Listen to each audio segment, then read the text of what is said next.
Good evening. Welcome to the Zoning Board meeting of September 5th, 2018. Our first public hearing at 7:10 p.m. is for 273 Dedham Street for a variance. Don, could you please read the public hearing notice? Sure. Notice of public hearing. Notice is hereby given in accordance with Chapter 40A of the Massachusetts General Laws and any and all amendments thereto, that a public hearing will be held by the Norfolk Zoning Board of Appeals in the auditorium of the King Philip Middle School on Wednesday, September 5th, 2018 for the following application: Mitch's Repair Service, Inc. at 7:00 p.m. for a variance pursuant to Massachusetts General Laws C-40A, Chapter 10 as amended, and Section J-4B-1C of the Norfolk zoning bylaws to allow a building with a footprint of less than 2,000 square feet, and Section F-11 to waive site plan review. The property is located at 273 Dedham Street, Assessors Map 18, Block 82, Lot 12, in the C1, C1A zoning district. Thank you, Don. The applicant has asked for us to withdraw this. They have come up with an alternative plan which allows them to continue their business in the future without requiring a variance. So, Don, could I have a motion to withdraw without prejudice the variance request? I make a motion that we withdraw without prejudice the variance request from Mitch's Repair Service to allow a building with a footprint of less than 2,000 square feet, and Section F.11 to waive the site plan review. The property is located at 273 Dedham Street, Assessors Map 18, Block 82, Lot 12, in the C1, C1A zoning district. Thank you, Don. Do we have a second? Second the motion. All those in favor? Aye. Okay. Thank you. All right. I forgot to mention this meeting is being audio and video recorded per the open meeting laws of the state of Massachusetts. We now will continue with the public hearing for Abbeville Preserve and Abbeville Commons. John Smolzak will give a brief introduction. Then after that, we might hear from Tom DePlacido. Then Matt Marvo will give us a small presentation on some changes to the landscape design. And then Frank Riccardi will update the board from Weston & Sampson on the 21E. And then we'll start to do some closure, consultant peer reviews from Beta Group and Sean Reardon. And then we'll go into the waivers and discussion. John? Yes, good evening, Mr. Chairman, other members of the board. For the record, John Smolak, attorney for Abbeville Development and Abbeville Residential LLC, the applicants with respect to both projects for this evening's hearing. We had, as you know, distributed an outline in advance of the meeting, and you've outlined exactly how we plan to proceed. With us this evening, however, are several members of the project team, including Thomas DePlacido, our project principal, Matt Merva, Bowler Engineering, our project landscape architect, and Rick Goudreau of United Consultants, our project civil engineer. Just to bring the board up to date and up to speed as to what's happened or transpired since our last meeting with the board back in July. We've submitted a number of items to the board and have been working hard to respond to various peer review comments from the public, as well as comments from the board. So, for example, in terms of what we have submitted to the board include the following, including updated civil engineering plans for both projects. We've submitted updated waiver list for both projects back in mid-August. We've updated the comprehensive construction management plan in response to comments from Tetra Tech. We've submitted updated landscaping plans. We've submitted updated traffic information, as well as mitigation letters. We've also submitted a letter to the board in connection with, from CAQ Associates in terms of wastewater treatment and the like. And we've also performed some additional field testing in terms of water elevation on site, which had been observed by the Board of Health. And just last evening, there was a public involvement plan meeting held in connection with oil and hazardous materials at the site. And also, we've also had Weston & Sampson submit a letter summarizing, as you know, the proposed testing protocol for further additional work, and also some conclusions that have been made by Mr. Riccardi, who will speak shortly. So in response to those submittals, we've received what we consider closure letters from the various peer review consultants retained by the Board of Appeals. So we've received 3 separate letters from the Beta Group dealing with civil, dealing with traffic, and also with landscaping. We've also received a letter from Horsley and Witten dated August 21st, identifying conclusions made to hydrogeo and also to wastewater treatment at the site in terms of the groundwater discharge permit. And that is the set of materials that we've received. Some of the correspondence we just recently received, but we feel it's fairly representative of the fact that there probably are very few outstanding issues, at least in the eyes of the various peer review consultants for the most part. So we think that we've really worked hard to address many of the issues that have been raised by the board, by the public, and by the peer review consultants. And we still have, I guess with that said, I'd like to turn the discussion over to Matt Merva, who will just describe a few of the adjustments that have been made since the last meeting in terms of design. Is that good? Thank you, Joe.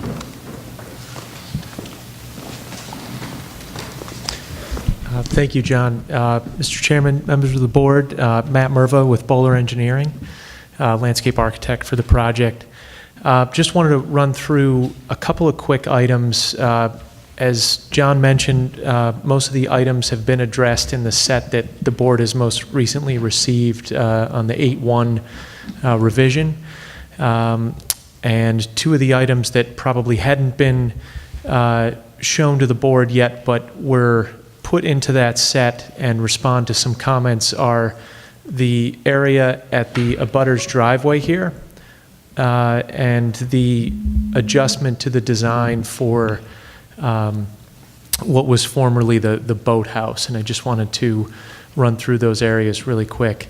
Mr. DePlacido and I met with this neighbor here to discuss the driveway access that comes out to Lawrence Street from his house. And we agreed that we would relocate that driveway to come out onto Cranberry Meadow Road instead of coming out onto Lawrence Street, which would alleviate the concerns of the abutter there. So we have more detailed plans that show how that works on the next page.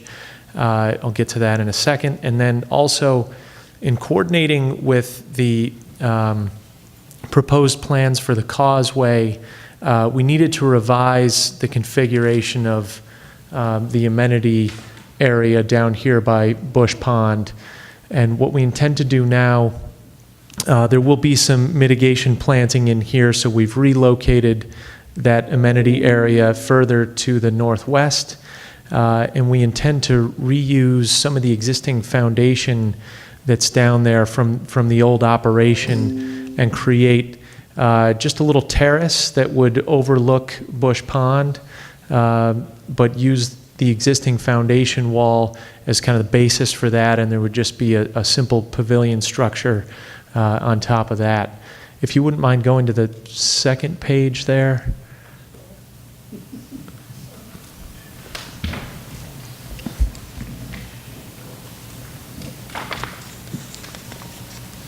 So this shows an enlargement of that terrace area. So this right here would be the covered structure, just open all around with some columns and a roof pitched in one direction. And that would share the existing foundation wall that we intend to repair and build on top of, and create this unit paver terrace with a fire pit with views opening out onto Bush Pond.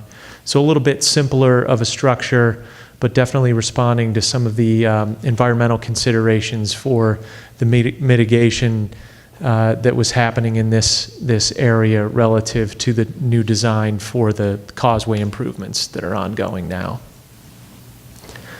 If you don't mind flipping to the next page.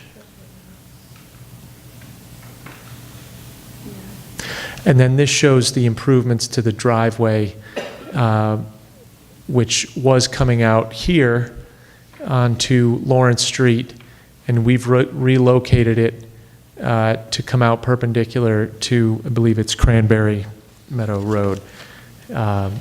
So that allows this abutter to utilize the four-way intersection that's being created by the new entry drive here that aligns with Cranberry Bush Road. Other than that, we've incorporated the comments from the beta response letter. I believe we've included just about everything in there. There might be a few small items that we need to address. We've looked at some of the species of shrub within the cul-de-sac planting, and we're going to modify those to be the dwarf varieties to alleviate any concerns about the shrubs getting too large for sight distances. But we've made sure that the tree locations within that first cul-de-sac, and all of them for that matter, are at least 5 to 10 feet off of any utility lines in that area as well. So just minor species adjustments like that, but for the most part, I think this set should reflect the comments that came from the peer reviewer. If there are any questions, glad to answer them. Excuse me. Yes, sir. You said utility lines. It was my understanding that the utilities were underground. That's correct. The comment in the beta letter was relative to making sure there weren't any conflicts with underground utilities with root balls and such. Matt, Yes, sir. have these plans been filed with the zoning board? They have. When were those filed? I believe it was 8-1. Is that right? Actually, the final review letter, the final review letter actually is on these plans. Just the board had not seen them because we didn't meet in 2 months. So we just thought it was worth the presentation. Okay. Just to have Matt go over these few changes. But it's nothing that hasn't been submitted, but I do have copies of that with me here. All right, and can you explain what was driving the redesign of the community building there? Sure. Do you mind flipping back to that sheet previous to this one? No, I don't. Oh, clicker.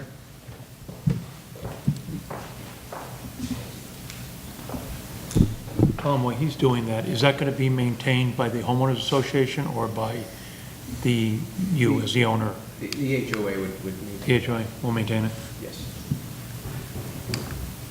Does it not work from that distance? Yeah, maybe. Oh.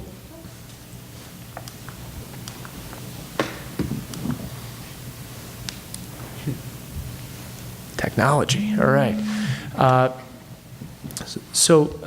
Dan, to answer your question, the former location for where we were showing that pavilion was, I don't know if you can see the red dot. It's a little difficult. Right in this area here.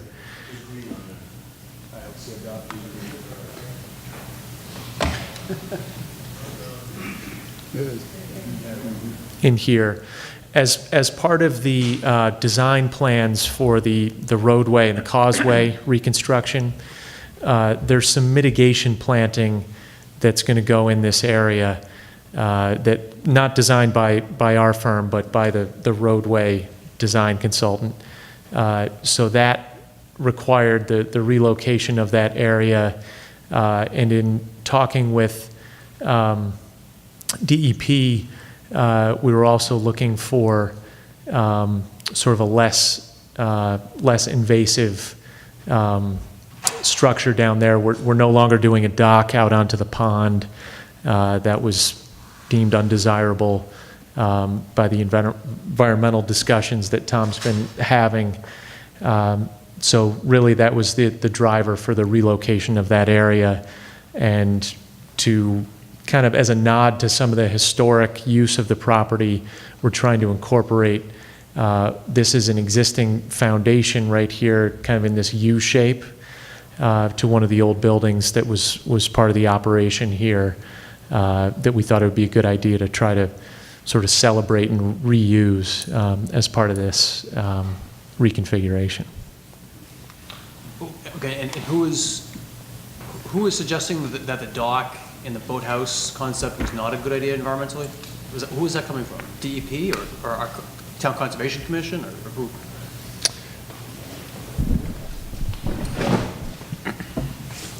Actually, with some of the MEPA comments that we had with the initial ENF review letter, they look to reduce some of the encroachment and disturbance that were in the pond in the area there.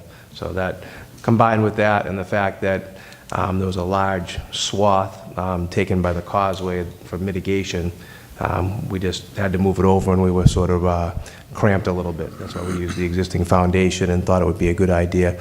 When you go down there, you can sort of see some of the brick exposed and things like that, and thought we can just do something really nice with it architecturally.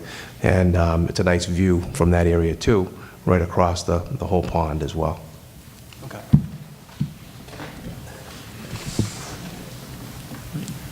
And Tom, you're going to be providing, I think we talked briefly today about some, a formal submittal of the architectural plans. Was that what we, for Beta to review? Yeah, at the last meeting, when I think it was March or so, there, I thought we had addressed everything at that meeting, but there might have been a couple of minor things, and we're just going to wrap up a final set of architecturals. It won't take long. We should have it in a week or so, just so Beta can look at it one last time. Okay, because I think we had, what, 5 different types of houses we were going to, was it 5 or 3? I think we had A, B, Cs, D, Zs. There was quite a number of houses, but there was also a significant number of elevations that we could apply to each footprint. So there was basically a number of different combinations that would, and looks that we could come up with. Okay, if we could get those, yes, send those, Beta. Thank you. Any other questions for Mark? Matt? Thank you. Okay, thank you, Matt. All right, at this time, we're going to ask Frank to update the board on his findings. Thank you, Mr. Chairman, fellow board members. Frank Riccardi with Weston and Sampson, LSP peer reviewer for the Buckley and Mann site and DePlacido's development. At the last meeting, we talked about our report that we issued in draft form. We finalized this report. This report identified some data gaps in the prior closure and areas that we would like to see additional testing. There were very many areas of the site. If you would like, I'll go through them one by one. But I can honestly say I've met with Steve Viteri, who is the developer's LSP. We went through all of these different areas. We talked about our approaches. And in certain areas, the feeling was that the pre-existing sampling might have been adequate. And my feeling was that additional testing was necessary to define nature and extent, how widespread and how deep the contamination was, and to just get better aerial coverage, because there's a lot of concerns in the community, as well as my concerns about just getting better aerial coverage of the former structures that were there. There was very many test pits to look for evidence of contamination in those areas, but only a handful of samples, I think it was 8, was collected from those former building areas. There's a very active community group. They're very knowledgeable. Mr. Diamond spoke at the public involvement plan meeting last night. Some of the concerns the community has are concerns that we've raised in our report. So this site is reopened now. The prior closure was deemed incomplete by an audit of DEP. They wanted ecological risk evaluated. Mr. DePlacido's team is reevaluating the ecological risk, and I thought that Mr. McManus, who was the ecological risk assessor that presented at last night's public involvement plan meeting, was very good. And I think he's going to cover the ecological risk concerns for the site. I do believe that the conceptual site model for how the contaminants have come to lie in the environment needs to be presented in the Phase 2 scope of work, so that the public and myself and the town can get an understanding of where those contaminants may have originated, what sampling was done, and what sampling is proposed to close the data gaps. So that's going to be a recommendation on my comments for the Phase 2 scope of work. I do think that the ecological risk, like I said, the samples in the Carbonizer Lagoon, the trenches, the Dye House Lagoons, Bush Pond, Mill River, all the water bodies, I believe Mr. Diamond talked about some sheen areas that he observed and some discoloration from iron flock. He's going to, Mr. McManus and the team is going to look at those areas from some of the aerials that were prepared by Mr. Diamond's team, our concern group. And I think that we will get there. It's an iterative process. The public involvement plan process involves us reviewing the Phase 2 scope of work. The team will get very many public comments and comments from myself on behalf of the town on things we would like to see, reiterate the findings of my report. One thing that was good that we heard is they're going to retest all of the groundwater wells on the site. Groundwater is a big issue of concern for everyone, as is just receptors and how contamination from the site could have possibly emanated into the community. So they're going to reevaluate that whole site model, which is good, and I think that will alleviate some of the concerns that folks have if there's a pathway from the contamination to the public. So there's very many comments that I jotted down last night when they went through the Phase 2 scope of work. So we're going to address those comments. I'm going to file them formally. I hope to meet with Steve Viteri, who's the LSP for the developers team again, and I hope that we come to a resolution on the amount of sampling. I believe I had about 30 extra samples in my recommendations than what was presented. So I'm hoping that we can meet again and close that gap so that we can have better coverage of sampling on the site. Very good. Thank you. Questions from the board? Mr. Mike. Chairman. Frank, you said... So I wasn't able to, was it the meeting last night? Yes, sir. Okay, I wasn't able to attend the meeting last night. So you'll say there's going to be a Phase 2 scope of work by your organization? Is that No, correct? the developers team has prepared the Phase 2 scope of work because they're preparing it on behalf of Buckley Mann, who is the PRP for the site, the owner of the site. And then we review it as part of the town peer review. Okay, and so provide our you'll peer comments. review that? Yes. Now, who's going to determine where the sampling will be done, how deep the sampling will be? This 6 inches to a foot is crap. I want to see testing that's 4, 5, 6 feet down. I'm not convinced that, I'm not at all convinced that there aren't contaminants that are buried on that property. And just to back up for a bit, when we first started the public hearing, I thought this was going to be a good project, but the more we get into this, I'm very concerned about the contamination on this site. And I'm going to struggle, and I'm going to go through some comments here, but I'll be recommending to the chair that we either put the brakes on this project for a while or a year until the testing is done, or deny the project. But my concerns are that the contamination, from my perspective, is a very serious issue. And I cannot, in good conscience, move forward with this project. I know the 21E project is separate from what the ZBA is doing. I get that. I understand that. I've been on this board for well over 20 years. I've been involved in every single 40B this town has ever done. But the contamination of this site is significant, a significant issue that needs to be addressed. And I'm not comfortable with Tom's team doing the Phase 2 work without really deep oversight. And I don't know, Mr. Chairman, how we're going to detail what has to be done, but I want to be very specific about what testing should be done, how it should be done, where it should be done, the lagoons, the tail race. I want a very comprehensive review of this entire site. That's my perspective. And, again, I've been around a while, and I bet I could convince 2 or 3 members to join me in really putting the brakes on this project if we have to. But I'm not convinced that we have all the answers yet on contamination, where it is, and how bad it is, and I want those answers. Sure. All I can say is that the standard of care for environmental testing, I do believe that the closure that was done previously for the site was inadequate and didn't meet the requirements of the MCP. I think that someone, as a developer who's not an environmental consultant or an LSP, thinks they see a closed site and it's clean and it's safe to use, when that really wasn't the case for this site. I agree with you there. The iterative process that now has to happen to develop exactly what you said, it's a requirement to define the nature and extent of contamination, how widespread on the ground and how deep it goes. And that is a requirement, and if that is not done, then DEP can audit the site and make them do it under a notice of noncompliance. Now, with the public involvement plan process here and the permits that you have to issue for this site, there can be appeals to Concom and DEP, and you can have public representatives. We've been involved with many sites where if the public's concerns are not addressed or the MCP requirements are not addressed in the eyes of the LSP representing the town or the town itself, then there's recourse. I do believe that we are going to define the nature and extent. I do not know how long it's going to take to do that. I know there's a desire from talking with the developers team to do that as soon as possible.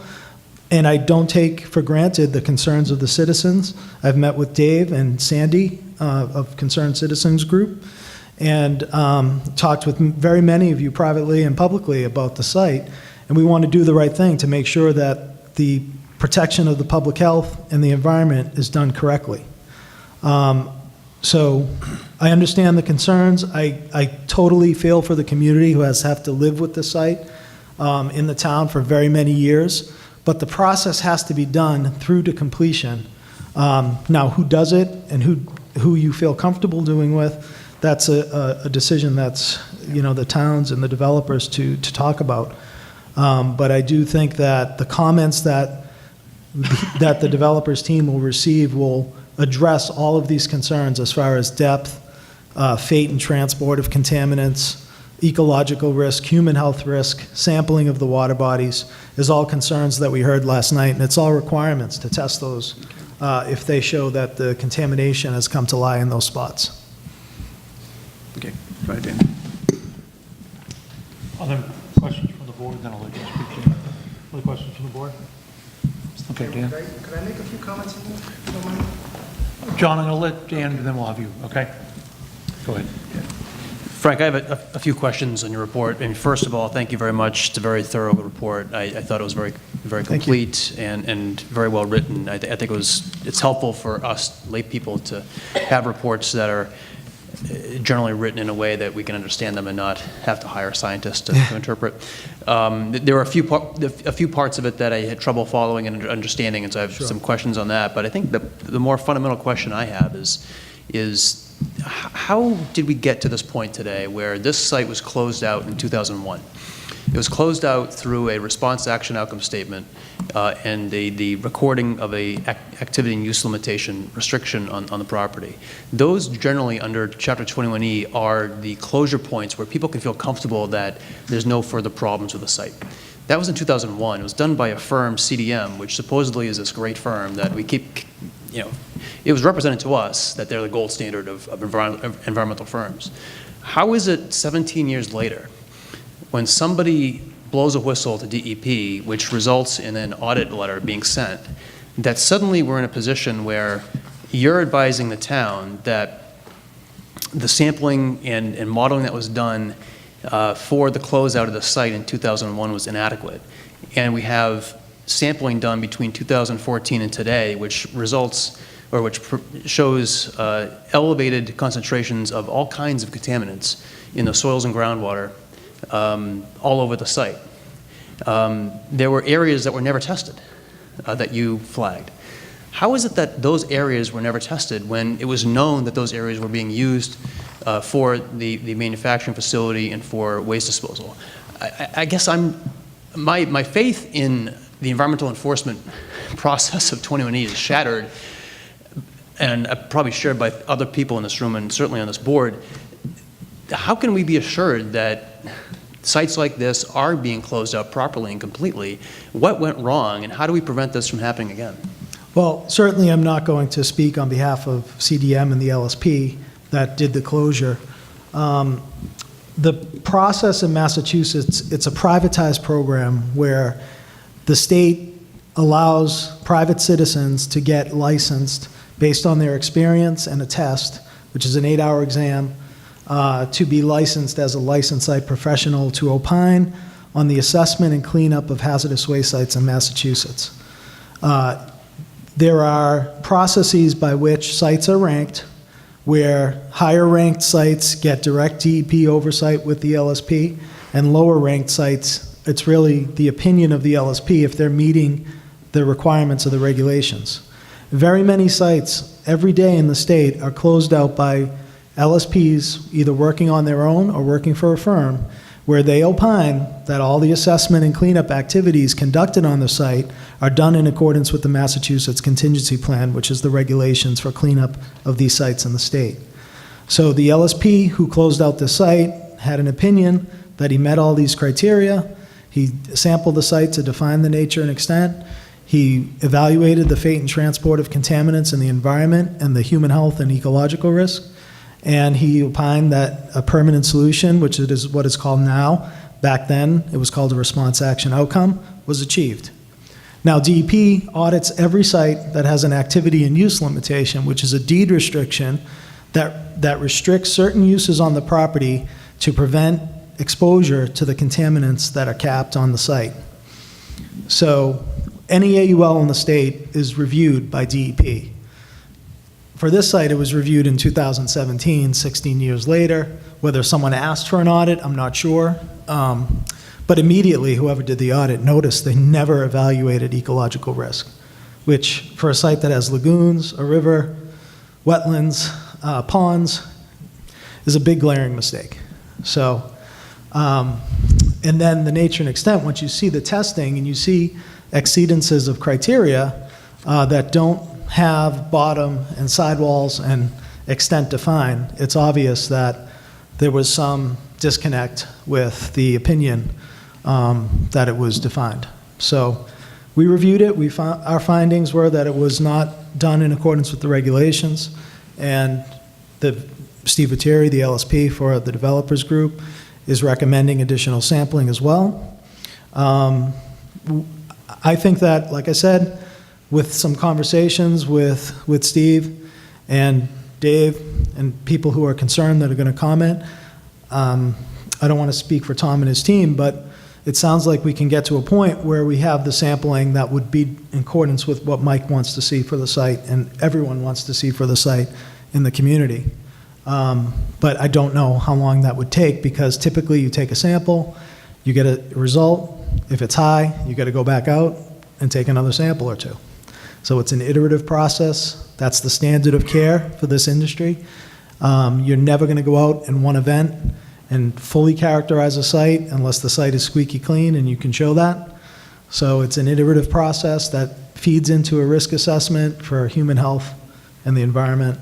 And once you have that defined, you can define remedial actions and other deed restrictions to prevent exposures and keep moving it through the phased process of the MCP. Mm-hmm. But I hope that answers your question, Dan. Yeah, no, that definitely provides more light on how this process works. I just, again, I don't understand how we can have a regulatory process that lacks any kind of follow-through and accountability. And what happens now to the CDM LSP, who in 2001 declared this a clean site, or at least a permanent solution? I mean, is there any accountability? Is there any reconciliation for these mistakes, which seem to be glaring? I mean, there are areas of the lagoon, and you flagged this on page 6, areas 3, 4, 5, 6, 7, and 8. These are basically on the project site. These are areas that were used to process waste, dredging stockpile areas. To date, no documentation of confirmatory sampling exists demonstrating that no significant risk to human health or the environment exists. So there's been basically an absence of sampling and data collection that should have been done to give us data to determine whether or not there's any further risk to human health or environment.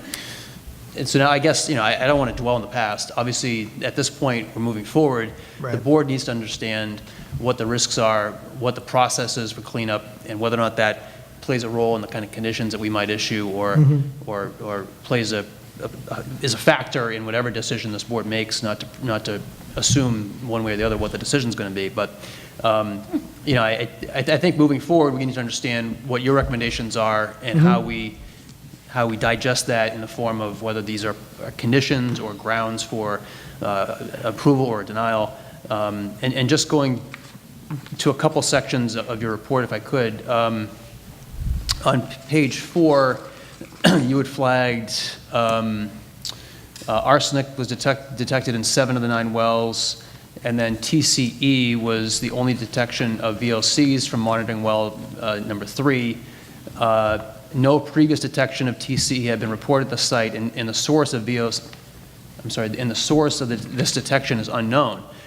But I mean, TCE is not something that commonly occurs in the environment, like arsenic or Oh, no. lead, or I guess lead doesn't either, but what else could be the source if it wasn't the manufacturing processes that were happening on the site? Sure. I mean, chlorinated solvents are typically degreasers. So in a manufacturing process, anything that would have grease or oil, parts, pieces of equipment, machinery, they're typically wiped down to remove the grease on those equipments with some type of chlorinated solvent. That's probably the most likely source for a manufacturing process such as this. And obviously, you know, the toxicology for TCE is such that it's very volatile. And for residential development, we recommended sampling all the wells for VOCs because that's a vapor intrusion concern for homes. And since this is just showing up, you know, we recommended additional testing for VOCs because that's the cleanup criteria for a groundwater aquifer, a drinking water aquifer is 5 micrograms per liter, and we're at 3.02, I believe. So it's pretty close. So Okay. we want to make sure that those are retested. Yeah, and this is groundwater Yes, sir. contamination, not soils. And also in Yep. groundwater, you raise arsenic. And is that a naturally occurring element? It's very typical that arsenic is elevated in bedrock aquifers. Okay. The testing that was done was total metals, and sometimes the particles of soil that are in the water can cause a false positive in the groundwater. So we recommended filtering the samples and also doing background samples to determine the arsenic concentrations in the groundwater naturally in the absence of a disposal site, Okay. so that we can say for certain that it is a naturally occurring condition versus site-related. Okay.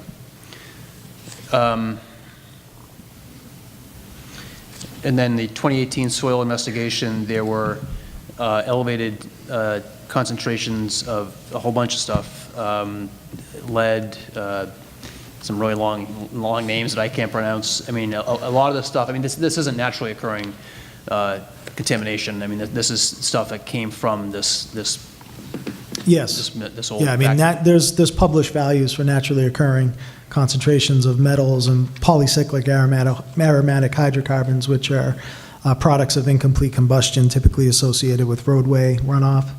But some of the concentrations, particularly of metals, chromium and lead, are elevated above any of the natural levels, so they must be site-related. Okay. And then can you just explain what there's a method 1 risk assessment, and I think you say that what we need here is really a method 3 risk assessment. Can you just briefly explain the Sure. differences? So in evaluating human health risks, there are 3 methods that are presented in the Massachusetts contingency plan.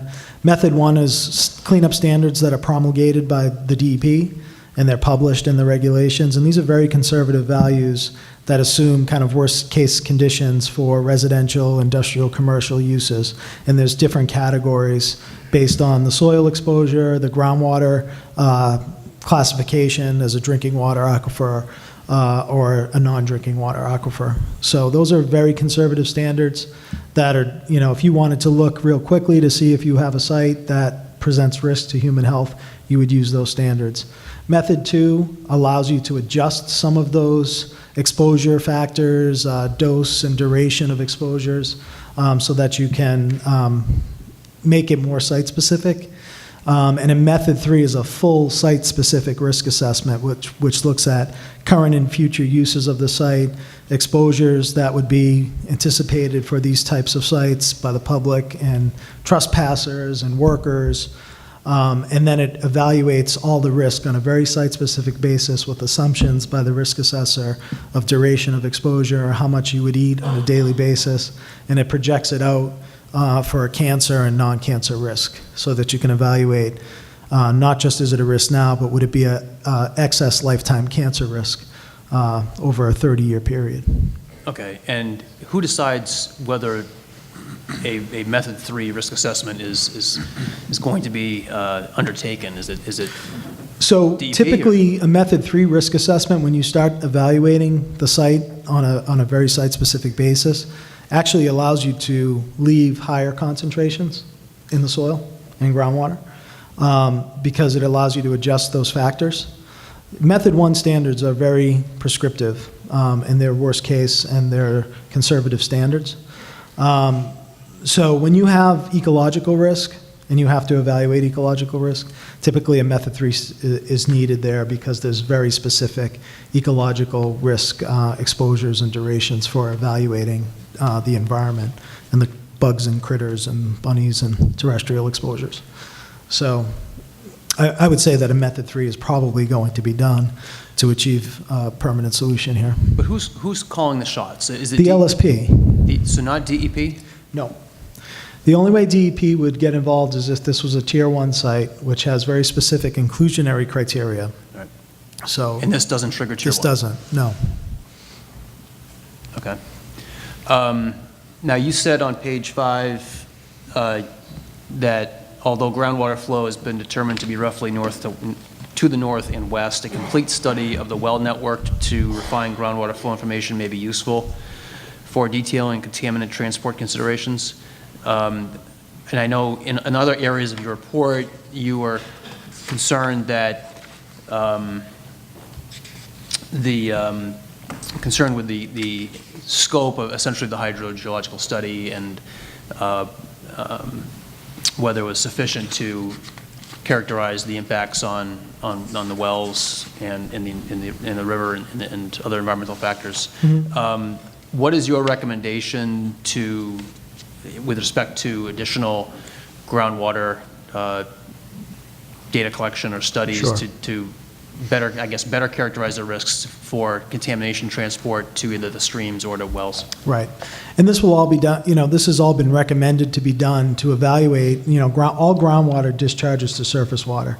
And as part of the ecological risk, they will have to evaluate, breakout of groundwater and seeps and do some sampling of where you see groundwater coming out. But, I think as far as transport of contaminants, that's something that is very concerning since the Zone 2 for Franklin wells are on the site, which is a area that recharges the public water supply well.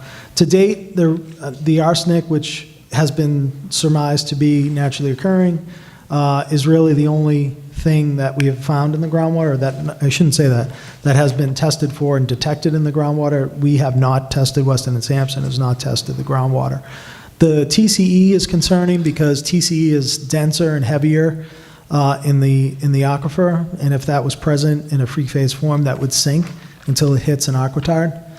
There are some deep wells that have been installed at the site that have not detected the TCE, but we'll be looking very closely at the results that are generated from the next round of groundwater to see if additional deeper wells would be necessary to close that data gap.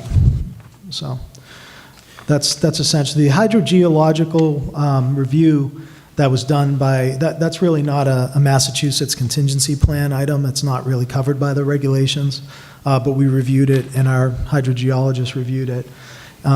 They looked at the model. The model does what's necessary and was approved by DEP. There were some issues that he found with the model, but the proponent recommended some additional safeguards in the design that he thought adequately addressed the data gaps that were identified from the model. Okay, and you recommended among the data gaps just the testing further into the soils, 4 to 9 feet at certain locations. Your concern was that a lot of the testing didn't go deep enough? Yes, there were definitely some data gaps in terms of vertical extent and as well as spatial horizontal extent. Okay. And that has to be met in order to proceed further with remedial action evaluations and cleanup of any areas that pose risk to the site. Okay. With respect to the wastewater treatment plant, you had some comments on pages 8 and 9 about the hydraulic gradient increasing by 29% due to the mounding of the recharge of the wastewater to the ground. Sir.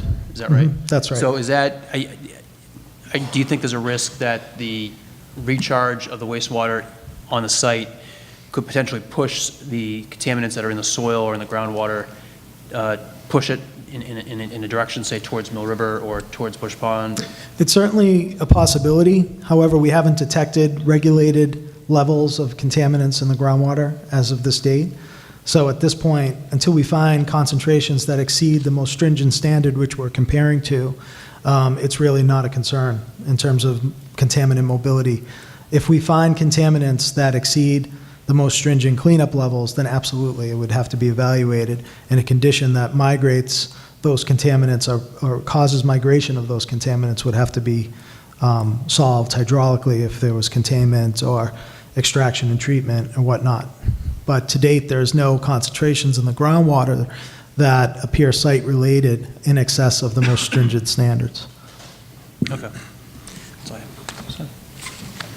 Just a quick question, just a really basic kind of question. If nothing ever happened to the site at all, do these contaminants ever just deteriorate? What happens to them? So there's biodegradation of organic contaminants, so like petroleum, these volatile organics. They'll naturally degrade over time in the aquifer, given the geochemistry of the aquifer. Petroleum and these types of VOC, the chlorinated solvents like anaerobic conditions in the aquifer, the absence of oxygen, and they will degrade under a degradation pathway until they reach ethenes and some other compounds, but that could take decades, if not centuries, to happen. The petroleum is more amenable to natural degradation. But again, like I said, we haven't found petroleum in the groundwater in concentrations that would cause risk. So, and again, I say we, I shouldn't say we. The site has not had detections of petroleum in excess of cleanup standards in the groundwater. The other contaminants, metals, PAHs, they're really persistent in the aquifer and in the ground. They don't really degrade. There's some speciation sometimes between chromium, for example. That's a big concern. The chromium concentrations on site, the most stringent level is set for the hexavalent chromium species, which is the most toxic, and we haven't hit that yet. And that's 100, and I believe the maximum concentration of chromium-6 is 79. So that's safe for a residential standard, and that's that method 1 standard that's very conservative. So, you know, it's getting close, but it hasn't exceeded the 100, and we're recommending additional sampling for chromium to make sure that that extent is defined and we don't have any of those concentrations. Any other questions? All right. Thank you, Frank. You're welcome. Thank you, guys. John, I know you want to. I just wanted to clarify something just for the record. I think, you know, we all have to understand here that this is an evolving process as we investigate this matter. The applicant didn't cause the historic releases on the property. The applicant has stepped up to the plate to evaluate and to characterize, has been working cooperatively with the town's peer review consultant to make sure that matters are adequately characterized. The applicant has an interest in ensuring that this whole site is properly characterized and closed up properly under the Massachusetts contingency plan. The applicants don't want to buy into a problem, don't want to cause a problem, particularly downstream if there is one. So I just want to make it clear that this applicant is cooperating and working hard to make sure that we resolve any of these outstanding issues.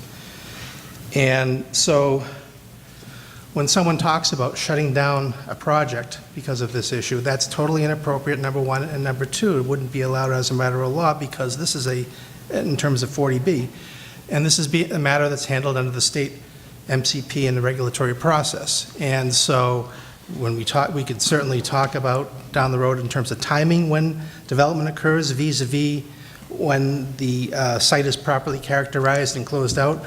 That's certainly within the board's purview. And I'm not trying to dictate to the board what it should and should not do, but I just wanted to simply say that the applicant is cooperating and is working hard to resolve these issues because it's not only in his interest, it's in the interest of the town and wants to make sure it's adequately characterized. Thank you. Thank you, John. And I think the board and well as the town echoes that. I think at the end of the day, everybody wants this site clean, and whatever it takes to get there, we want it done. I don't think we want to do spoonfuls, we want to do shovelfuls, and we want to get it clean, and whatever it takes. And I think, yes, Tom is making an extremely good effort in coming to that end. And hopefully between Frank and Steve, they can continue to work together, and we can get there. I just ask for your continued cooperation that we do get there. I think it's to the benefit of everybody. I think this board obviously has our box, but at the same time is we do represent all the citizens of Norfolk, and our job is to look out for their welfare. And we have to do that, and as well as try to provide a good product based on what you're providing through the 40B process. So hopefully we can continue to get to that end. Okay? Tom, do you have anything to say, or? No, I have no comment. Okay. All right. At this time, Sean, I'm going to ask you to come up, and why don't you review with the board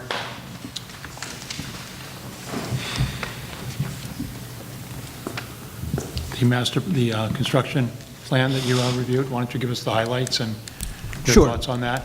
So again, my name's Sean Reardon. I've been here before, dealing primarily with the earth removal activities and kind of the risk during construction and how to mitigate some of that through what's called a construction management plan that Tom's developed. So last time we were here, Tom had taken a good effort at kind of laying out all of the issues that we've talked about and how best to manage them, and documenting what he plans to do as far as mitigating risk, particularly related to earth removal activities. We had some comments, we had some dialogue. He came back with a revised version, which I think addresses most, if not all, the comments that we had. Some key takeaways from the construction management plan is, first and foremost, was having something in place to deal with the causeway and the fact that that wasn't safe to be running traffic, and particularly trucks with gravel and earth removal materials down that street. That clearly is being addressed. As everybody can see, the machinery's out there. Work's going to start pretty soon on that. So first and foremost, that's, in our mind, is one of the critical elements. We explored other things such as limiting the number of trucks per day. So in his construction management plan, Tom has proposed a limit of an average of 45 loads per day. So that's 45 trucks. So if we're talking trips, a trip is, for every load is 2 trips, one coming and one going. So we're just talking loads. So 45 loads a day is the average. He said a maximum of 60 loads per day. So under no circumstances will any day have more than 60 loads leaving that site. What we've suggested is that we keep track of a rolling average so that you don't have all 60 load days. So what we've asked is that in addition to saying, you'll average 45 and you have a max of 60, you're going to log all your time, make sure that no 30-day running total exceeds an average of 45 per day. Tom's also done a lot of work to work with the school department, with the busing people. So he's limited his earth removal activities from, I think it's 8:30 to 2:15, to correspond to the times that the kids are in school and not to conflict with any of the kids going to and from the buses. Fortunately for most commuters, that's also outside the normal commuting times, so that's a good thing for us as well. I think some of the other things that we talked about too were having a way for the community to clearly identify the vehicles that are earth removal vehicles.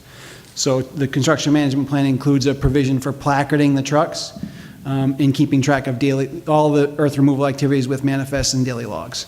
I think as far as the construction management plan goes, I think they've done a really good job of identifying and addressing all the issues. We've suggested some minor edits to the plan, but nothing of substance. And it does a good job of managing the risk. We've also looked at the earth removal activities again, and it's still at around 900,000 yards of net removal from the site.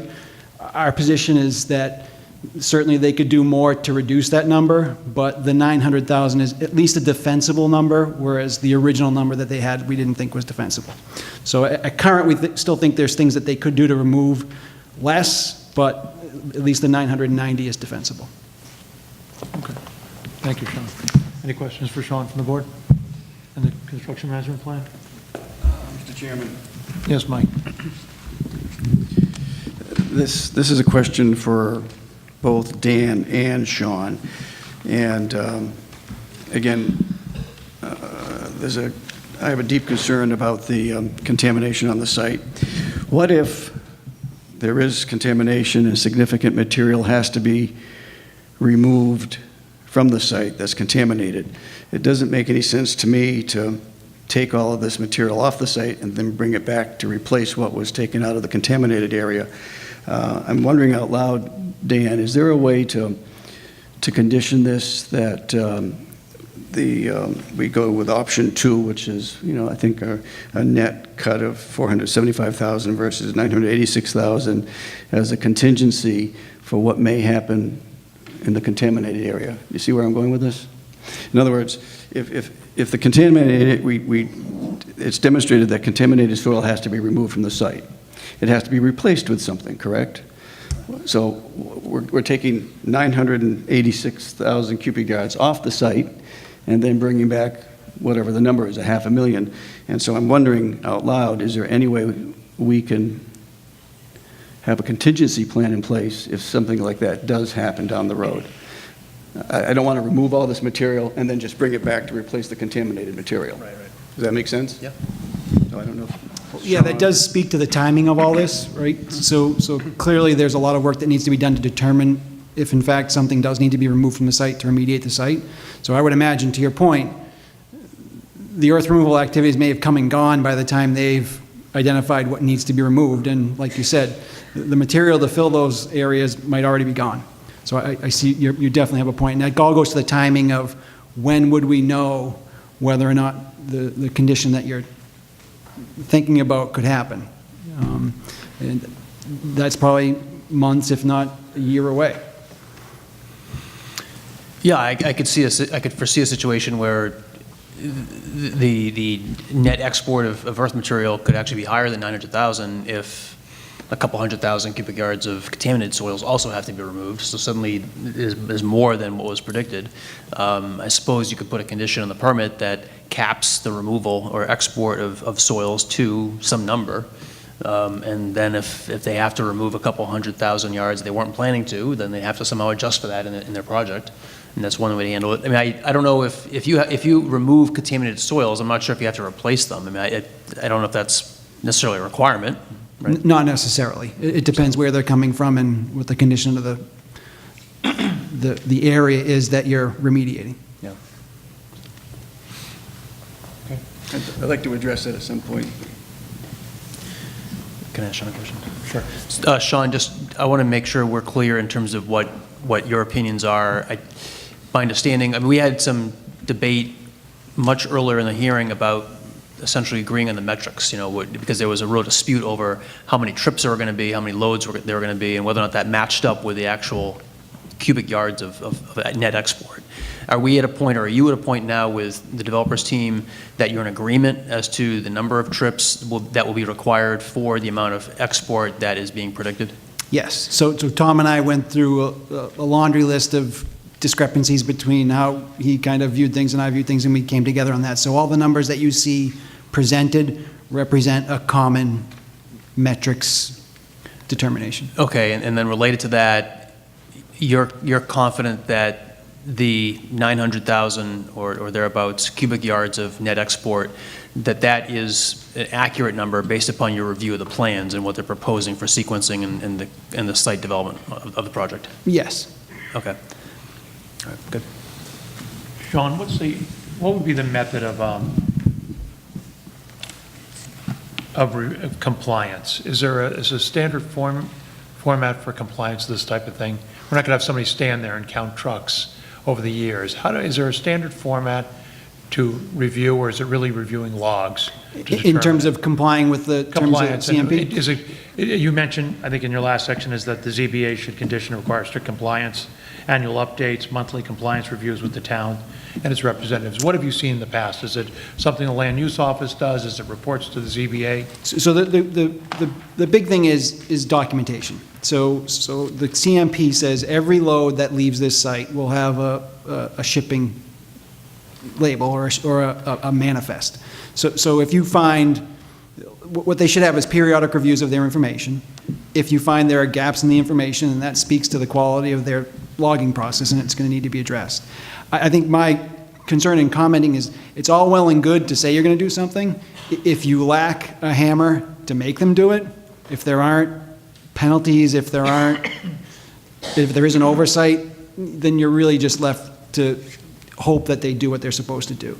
The reason why we recommend the placarding is you have a lot of active community members. I'm sure someone's going to be keeping an eye on things. If someone has an inkling that, no, I think they have a lot more trucks leaving there in a day, you at least have a mechanism in place that you can call them on it, and you can say, well, I saw 15 trucks leave this morning and I saw 45 leave in the afternoon. You're at that number. So you at least have an agreement as to what the rules are going to be. Now it's a matter of, okay, well, in your decision is, what are the penalties if they violate those rules? What are the things in place that you're going to do to make sure that we have a check on whether those rules are being followed? So there is no real format for compliance. It's really a matter of what you guys think is appropriate. Okay, thank you. Any other questions? Chris, I got a question. Okay. Kevin? If there's, I guess, the potential that some of the export material may be contaminated, what mechanisms would have to be set forth to ensure that someone's, I guess, checking to make sure that the exported material is not contaminated? So, from my experiences, if you're removing site from a known contaminated site, anybody that accepts that material is typically looking for documentation that it's suitable for them to accept it. Because if they accept it, they take some of that risk. So normally what we have is anybody that's accepting material from a site where we generate it is looking for some documentation, chemical analysis that proves the information that the material that they're getting is clean. I just want to add something Frank? to that question. So anything that's regulated by being contaminated or an environmental concern is remediation waste. And that has to be logged completely separately and delineated in the field so that it's not mixed with clean soil. So that's a law. You can't mix contaminated soils. So that type of soil is remediation waste. The LSP has to make sure that it's delineated and excavated and handled as remediation waste under the MCP. So that has to be watched. So would there have to be an LSP on the site at all times during the excavation to ensure that the exported material isn't contaminated? It would just have to be staged such that if they're still testing to determine the extent that, work that has been cleared beyond the extent is handled while someone is doing additional testing to determine that extent. But in general, the former plant area is outside of the development area. And just looking at the development plans, it looks like some of the former building areas would be like the last point if there was ever going to be soil export. There's really no contamination up on the hillside in that area. So to Frank's point, the end of their process will define an area of concern, an area that needs to be handled a very special way. And like Frank said, there's all sorts of rules to how you handle that material. There'll be a clear boundary defined what needs to be managed and what doesn't need to be managed. So you'll have a red line that says inside this line has to be managed according to the MCP. Outside this red line, it can be managed any way you want. My experience is you will still have people receiving that material sometimes want documentation that it's clean, just for their own records, or they won't accept it. So, and it changes with everybody. But I know the people that we generally work with, if they're accepting material, they want some documentation. It'll be kind of the report as well as some other information, but they'll want some chain of custody when it comes to that material. And my understanding is that actually DEP strictly regulates the export of contaminated materials off sites, whereas they provide very little oversight of on-site remediation when it comes to actually taking soils off-site. Correct. Even on sites, I mean, we have a project in Wayland where it's taken over a year and a half to remove a couple dirt piles that had some asbestos in it because DEP was taking their time to review the plans to remove those materials. So there does seem to be a lot of regulatory oversight on that score. That gives us some comfort that the contaminated soils aren't just going somewhere else in Norfolk. But right. is that correct? So to your point, that in Frankel, if you leave the material on site, you can do a whole host of things, right? Because it's not leaving. Right. The minute it leaves the site, it becomes very, very meticulously documented. Yeah. The issue that you have is well, what's the potential that a location gets missed? And when you're in an industrial site, you might have done everything you could do to define where things are, but you just have this one legacy issue where somebody used to go and dump oil, right? I mean, I remember when I was a kid, my dad used to have a log that he used to dump his oil on. It's like, all right, that didn't work. But, so you have these, and so you never know that you always have these situations that if you encounter something during the course of excavation, if you smell oil, if you find a drum, well, then you've got to sort of reopen that investigation. So, there's going to be a different standard of care for the area that's designated as a remediation site as opposed to the area that's outside that. So you're always going to have to figure out, you're going to have plenty of oversight for the stuff that's in the remediation. You still might want to have some level of comfort with the stuff that's leaving the site. Usually that's just visual evidence. If you're excavating clean gravel, you know you're excavating the same material over and over again. If you start hitting cars, if you start hitting junk, well then you need something in place to make sure that, okay, well now we got to kind of relook at this thing. This is a newfound condition. I'm not saying that would happen. I would expect that everything's going to get identified. Everything outside of that line is going to be fine. Thank you. All set, Dave? Yep. Thank you. All right. Beta Group, you're up. Bill, do you want to give us, just summarize some of your peer reviews?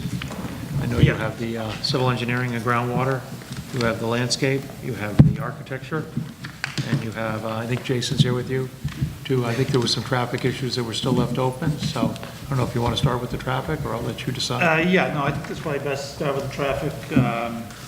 We have, Jason has gone back and forth quite a bit with, Green International, the applicant's traffic engineer, trying to resolve certain concerns. I think as of August 30th, there was some communication back and forth, and we issued our letter, I think yesterday, or August 31st, I can't remember which. Good evening, for the record, Jason Plord with Beta Group. Bill's right. I mean, this project's been going on for a while. I think our last peer review letter of documentation that Green International had put together, we had commented back in November. So there's been some substantial coordination going back and forth before we got to this point. Lots of discussions, lots of additional information provided to us that was able to be summarized and outlined within our August 31st, 2018 letter. So our most recent letter, the August 31st, was based on 4 different formal documents that Green International had put together back on April 13th, July 19th, and then 2 last week on August 30th. So what happened since November was that a lot of different comments were made from the public, from other communities, being in Rentham and in Franklin. And so it was just really providing additional information for us to review to make sure it was in accordance with national, state, and local standards. And any questions that we had, we immediately reached out through the town to the project team to make sure that before anything was really formalized in a document, that any other questions could be addressed. So in their April 13th memorandum, what ended up happening was that the ITE, the Institute of Transportation Engineers, they put together a trip generation database for different land use codes. And when this project originally started, the 9th edition of the ITE trip generation manual was the most current. Through the process, ITE has come up with a new database, the 10th edition. Now, what happens is that database is just different sites that are counted all across the country. Us traffic engineers provide those traffic counts based on, for example, or the residential development, the number of units or the number of houses, or the number of bedrooms. We provide that information to ITE, and they were able to update their database. So it's, whether it's a Cumberland Farms or it's a Dunkin' Donuts or a residential office, so many different land use codes out there. So what they had done in their April 2018 memorandum was they updated their trip generation estimates based on the newest version of ITE. The estimates changed a little bit here or there. They dropped during the morning and the evening. They increased during a Saturday. And that's based on the other information that's been collected across the country. And as new information comes in, then you can get rid of the 1970s data that may be still in the database. So they just try to keep it all current. What they also did was, based on some local comments, was how come you're not sending more traffic into Franklin along Lawrence Street? And the methodology that Green International had originally used was an appropriate one, where they pretty much did a cordon count. So they just took all the different roadways that led into the area, and they looked at the cars that are entering and exiting that area. So whether it's on Lawrence Street or Park Street or up at Main Street, that's how they came up with their trip distribution. That is a standard traffic engineering methodology. Based on the comments made about more cars maybe entering from the Mill Street area onto Lawrence from Franklin and exiting on Lawrence Street, why wasn't more traffic sent that way or originating from that area? So Green took another look at that, and they increased that trip percentage from 10% to 15% and reduced the trip percentage that they originally had estimated that would turn right onto Lawrence, travel to Park, turn right onto Park, and then turn right onto Main. So instead of going the big loop around, what they did was they sent more traffic out onto Lawrence Street, heading to the west. That methodology was based on updated traffic counts that they had conducted. The traffic counts that they conducted support that change in distribution. So again, that methodology is appropriate. So they reran their intersection analyses based on the updated trip generation and the updated trip distribution patterns. We found that methodology all appropriate and acceptable. In July, they had taken a look at different types of mitigation measures that could be implemented at the Park Street and Main Street intersection. As we know, that was a little bit of a tricky situation where there's sightline issues that they're proposing to clear some vegetation. They're proposing to put in some intersection ahead and curve ahead signs to the west on Main Street for the eastbound cars that are approaching Park Street. And then we had talked about, for several meetings, about the potential of a traffic signal and the warrants and, how many cars short are they. Based on the updated trip generation and distribution estimates, they're further away from those thresholds. So that means that instead of that one car short, now they're 15 to 25 short.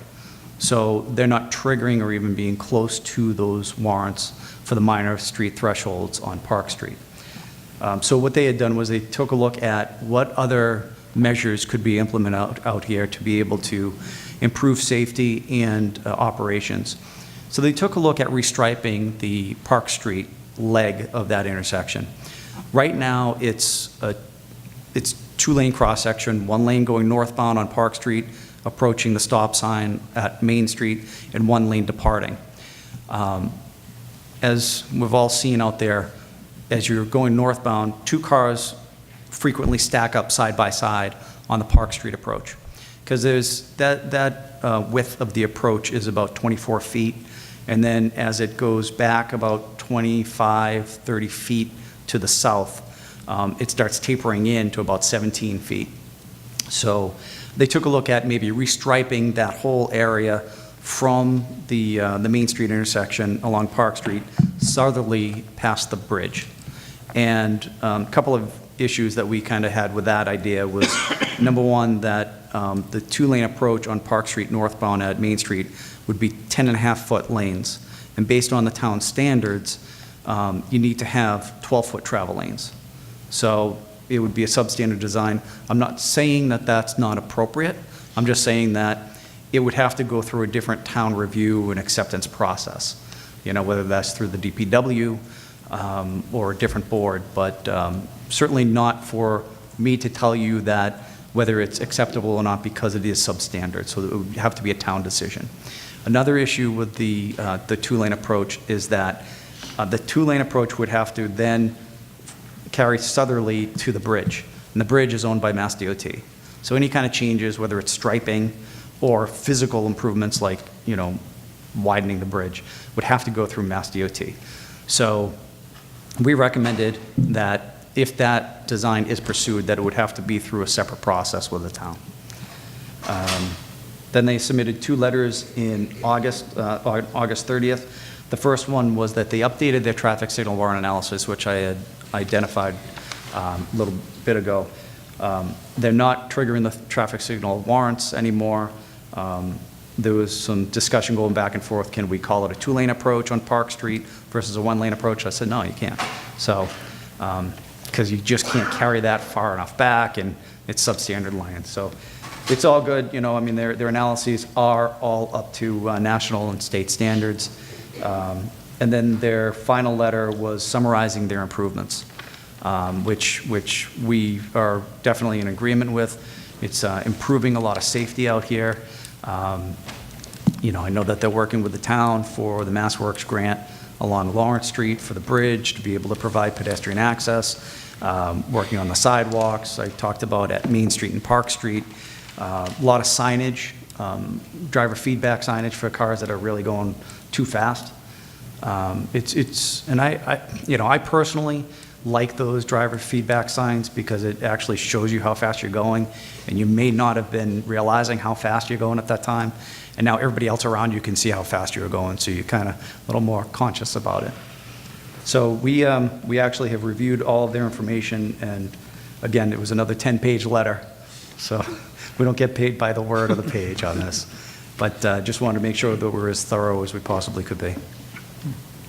Is there, Jason, anything else on Park Street where it meets Union Street? I mean, I know that's a bad intersection regardless, even today, even with the blinking yellow light. I think, I don't know what the total count is, I haven't asked the police department, but I know tends to be an accident there more often than not. Is there anything you can think of that? At Park and Main? Park and Main. Is there anything else you think? That's where we kind of came up with the whole sightline issues. Yeah. Is because every time that I went up Park Street and I was sitting there trying to see cars and judging my opportunity, whether I was turning right or left, it was very hard because cars seemed to be on top of me before I could even inch out forward. So that's where I wanted to make sure that we were taking a look at things from a safety perspective, not just an operational perspective, operational being the delays and levels of service and queuing, but safety more of, even if it's not reported as far as the number of accidents, I did not feel comfortable driving out there, and I'm a traffic engineer. So what I wanted to do is I wanted to somehow come up with a way that we're going to improve safety, and that was the sight lines, and then also to be able to warn the motorists that are going eastbound. So those are the people that might be coming from the Franklin area, you know, to the west, that they know that something is coming up ahead of them, to be aware, to slow down. Intersection ahead, they get God bless you. They have the flashing light, the illuminated light, to say intersection ahead and curve ahead. I think that those 2 measures by themselves, the signage and the increased visibility to and from Park Street, are certainly going to help from a safety perspective. I think that in the future, it really all depends. Like, I mean, I've gone through the step-by-step process that traffic engineers go through in putting together a traffic study. We do our traffic counts. Then we have to find out in Massachusetts if those traffic counts in that time of year are above or below average month conditions. If they're below, we have to increase them. If they're above, we generally leave them alone. We don't reduce them. Then we get to project out to a 5-year design horizon, or if we need state permits, a 7-year design horizon. Those 7 years include any kind of planned developments in the area, a historical growth rate. And then on top of that, that's when you add in the site traffic. So if any of those factors change, it certainly could tell you, you know, what your operations are going to look like in the future. So for example, if another development comes in and increases cars by 15, 20 vehicles per hour, during any of those hours that are below the traffic signal thresholds, then a traffic signal is going to be warranted. I'm not saying that this is on the developer, because they've documented that a traffic signal is not warranted with all those factors in place and their site traffic added on. So it's something that I think that the town should monitor in the future or be aware of in the future. If more and more development occurs where traffic is going to be increased on the Park Street northbound approach to Main Street, that's something to kind of keep in the back of your minds, that maybe a traffic signal should be considered in the future. And do we, during the construction process, and I don't know if Sean touched on it or not, do we need to have any kind of police presence, or is that just something that has to be worked out from a local standpoint, as far as police presence when those truck trips are being made? And I don't know if that's a Jason or if that's a Sean. Do we need police at Lawrence Street? Do we need police at Main Street or in Sixth Park? When these trucks are going, or is that just going to be something that's going to have to play itself out? I think it's going to have to play itself out, because remember, what we looked at in the trucks that we talked about are just the earth removal trucks, so you have the regular scheduled activities. So I think it really depends on how things go and how intense the activities are. So for 45 trucks a day over a 6-hour period, that's not a terrible burden on the intersection. But if they all come at once, then yeah, you've got problems. So I think you just got to play it out. And if you have problems, then we have to start enforcing some provisions within the construction management plan to have a detail officer out there or some other solution. All right. And you agree, Jason? Yes, I definitely agree. You know, it really all depends on if you're going to limit them per hour, but we're not. We're limiting them per day and making sure they're not conflicting with the school, you know, arrivals and dismissals, which I think is huge. I think that's a huge benefit for the town during construction. You know, you don't want to be mixing the trucks with the kids, that's for sure. But Sean's right. I mean, you got to. It's something to keep an eye on because maybe we can plan that a police officer is going to be required, but it's only going to be 1 truck an hour or 2 trucks an hour. But if you're going to end up getting 40 trucks an hour, yeah, then you definitely need to consider some kind of measures. Okay. Excuse me, can I ask a quick question? Just with respect to Park in Maine and a potential traffic signal being installed there, does your study, does it incorporate potential growth? Like, for example, Tommy's got this project, and up the street there's another project going on. Who knows if there'll be other projects going on? Who coordinates this to say, gee, this is what this potential looks like, but then there's option B and C and D, and what would happen? And if, in the final analysis, there's a suggestion that a traffic light should be installed there, is that something that could be, shared amongst the developers in the town? 2 separate questions, so I'll give you 2 separate answers. Right. Number one, as far as who dictates what developments are included and which ones are not, if I understood your question correctly, that's based on right when I do private development, and I also do lots of reviews and quarter studies and work with municipalities on different types of projects.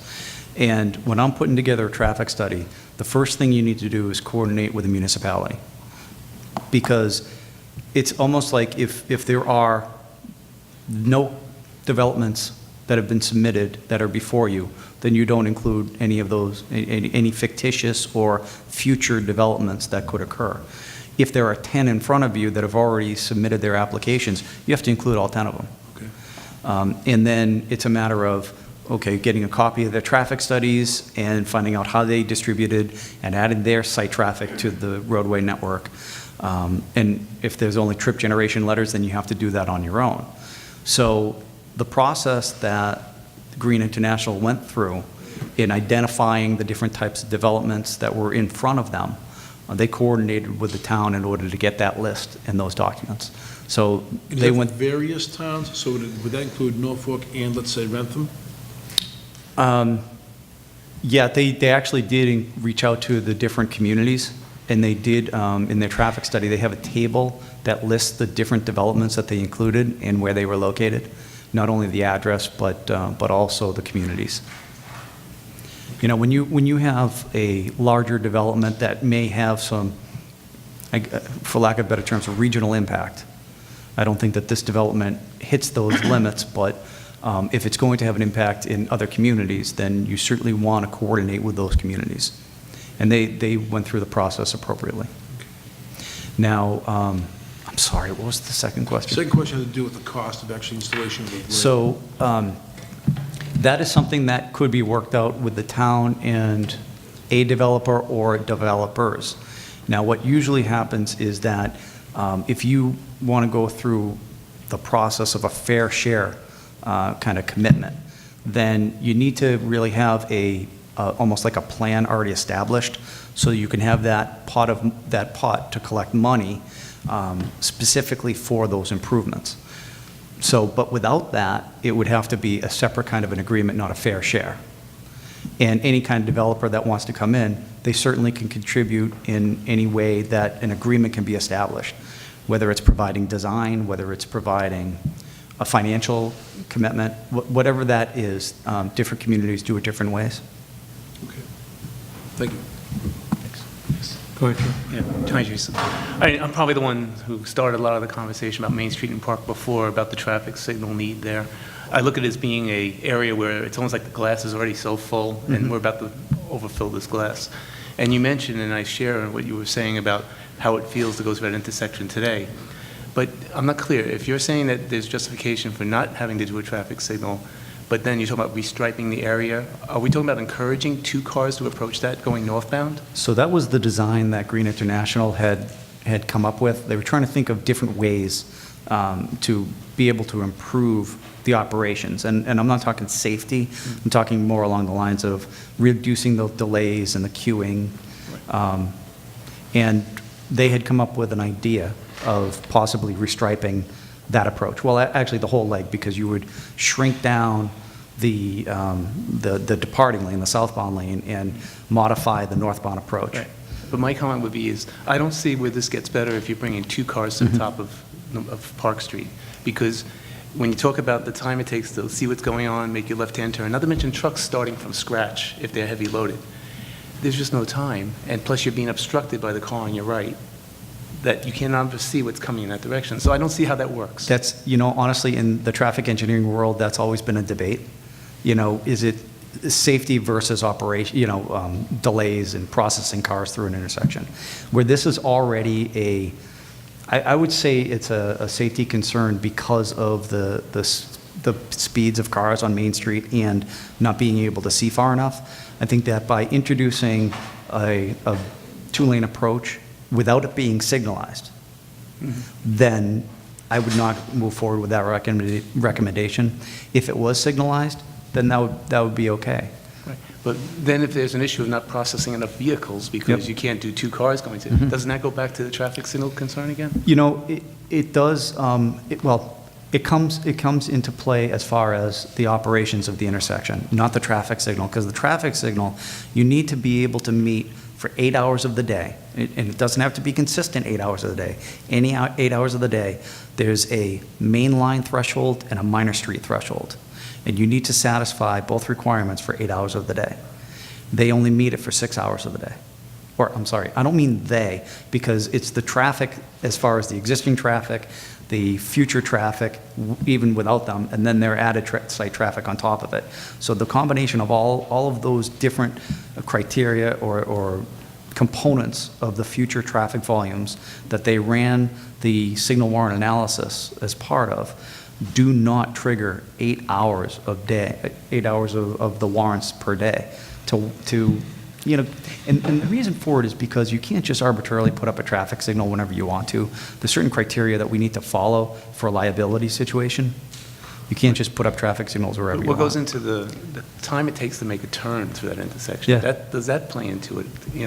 There's just not enough time to see it and make the turn. So I don't know. I don't know how else to take it to the next level, but. Sorry, Yeah. maybe, can you recall what the existing level of service is versus what the level of service is with proposed development and the proposed design? And just to make it clear, the proposal that's on the table now from the developer is not to stripe it as a 2-lane approach. Right. They would be working with the DPW to find out if that was even a legitimate kind of an improvement to do. Because there's a lot of different things that kind of come into that, as far as substandard lanes and getting approvals and review from Mass DOT because of the bridge work. But just in terms, just to address your question about additional delays. So as far as the delays are concerned, on the Park Street northbound approach to Main Street, it's already long delays. Long delays today, long delays in the future, even without this development. So The criteria that Mass DOT has, I don't want to say criteria, it's more of a guideline. The guideline Mass DOT has is that if you're going to be increasing delay by 10 seconds or more on any lane group, then you should be considering some mitigation measures. They're not triggering that threshold. So because you're looking at the future conditions without them, called the no-build condition, and then adding their site traffic onto it, called the build condition. So the difference between the no-build and the build does not exceed the 10-second increase in delay. Well, I don't see this, I guess I'm not, anybody else on the board. want to But Joe, I comment on this, completely but- understand what you're saying, because if it's already bad and you're going to add all this traffic to it, you know, whether it's from historical growth and other developments and this project, you know, it's only going to get worse. You're right. And it feels like people are on top of you. You're right.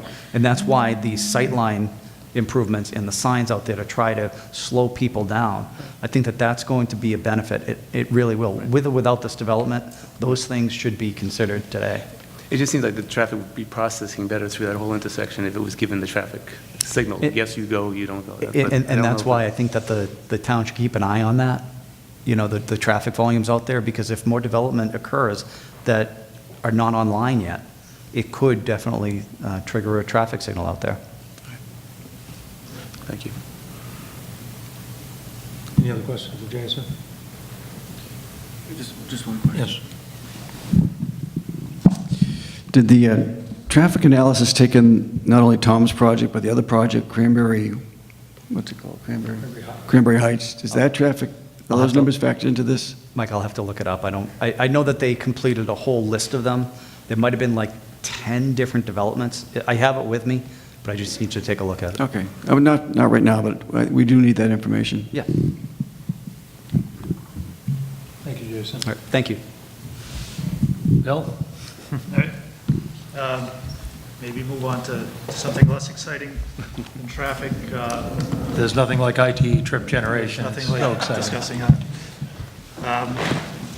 We also did a review of the landscape design and the plans that Matt presented tonight that were dated August 1st of this year are the plans that we reviewed. Scott Ritter, who's our landscape reviewer, went through them, coordinated back and forth with Matt and his team. So I think I'll let Scott address it. I think we're generally satisfied that they've addressed our previous comments. And I think there were just a few comments that we had going forward. Thank you. My name is Scott Ritter from Beta, landscape architect. As Bill just mentioned, we have gone back and forth with Matt over the last couple of weeks and looked at the new plans that they submitted. In general, we're okay, and we feel all the issues have been resolved, except for just a couple of outstanding items that we pointed out. One was some of the planting in the roundabouts. We noticed that some of the species were going to get probably too large over time, and that it wouldn't be really safe to be able to drive through. You wouldn't be able to see past some of that plant material. So that's what Matt had mentioned earlier in his presentation, that they're going to go with some dwarf varieties of the similar plants so that they'll stay, you know, under that 3-foot range so the driver can easily see over and through them. So that's being taken care of. The other issue is around the pond development with this new area here. We were hoping to get a few more native plants, especially in the setback to the wetlands. And I think Matt and his group are willing to do that as well, so that's good. And then one of the other items is this curved walk that leads on the right-hand side from the road down to this new patio or this new area. It looks a little steep, so I'm not sure if it's ADA compliant or not. So we want to make sure that Matt, you know, looks at that grading, and that if handrails are needed to make it an ADA ramp, that's taken care of, or if there's some other metric that they want to do that grading, because it does look a little bit steep, and I don't know if the level landing areas are really quite shown quite correctly there. So we want to have them look at that as well. And one of the other issues in this same area was how was the wastewater treatment plant going to look? So Matt and his group took a number of photos from other developments that Tom has done to show what the architecture is going to look like. And it looks very much like a residential unit with a similar gables and similar finishes and roof structure. So I think the only thing that's going to be above grade is where it says building there to the right of some of the evergreen trees. So it won't be screened, so you'll be able to see some of the building, but it's going to look like a residential unit, so that's good. All the other structures seem to be below grade, and there's some concrete hatches and pads that'll be there, so that no one will see those as something sticking out of the ground. So that alleviated a concern for us there as well. I think that's generally the limit of our last review. Okay. What should we expect for caliper trees and things for plantings and depth of loom for planting on the site? What should we expect for that? We've asked for 3-inch caliper trees, so that's going to have a root ball of maybe 20 inches deep, somewhere in that range, and could be as much as 3 feet across. So, and that's going to be the largest plant material that would go in. Shrubs or perennials would only be, a 3-gallon container, which may only be 15 inches deep. So it's just the large trees that'll go down to any depth, and that's definitely going to be under 2 feet. And what would you want to see for loom on the site as far as for grass and for some of the plantings and everything? I know I think it calls for 6 inches. Is that sufficient, or do you want to see more, or what would you expect? No, 6 inches is fine for a lawn. If you're going to do a turf lawn that you're going to mow and maintain, 6 inches is fine. Okay. If you're going to do a native grass or something that's a more conservation mix, you could even go down to 4 inches, because that particular plant material doesn't need the high quality of organic and the amount of loam there. But if they did 6 inches everywhere, you'd be great. You'd be just fine. Okay, great. And if I might, Mr. Chairman, I think that plays into another issue, and I hope I don't mischaracterize it, but I think there's been a commitment from the developer to use all the loom on site and not export loom off site. I don't want to mischaracterize that, but I also think it's an important issue for the board to understand. If there is additional loom, after covering 6 inches in the yards, the open areas, and even the exposed gravel pit areas, then yes, we'd have to remove some of that. I mean, there'd be no place else to put it. And that's like I said, that's even doing the exposed areas that are on the Norfolk Franklin line that was formerly a gravel pit and things. Okay. Thank you, Bill. Thank you. Any other questions with regard to the landscape design? Thank you. Civil site and stormwater. Again, one of our charges was to review the civil site design, stormwater management design.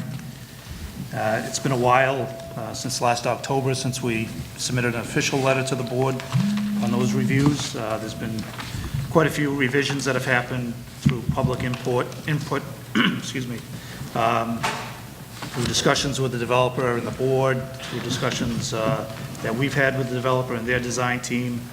I think a few of the key ones are elimination of one-way streets and most of the dead-end streets within development, except for one small cul-de-sac on the far end, green circle.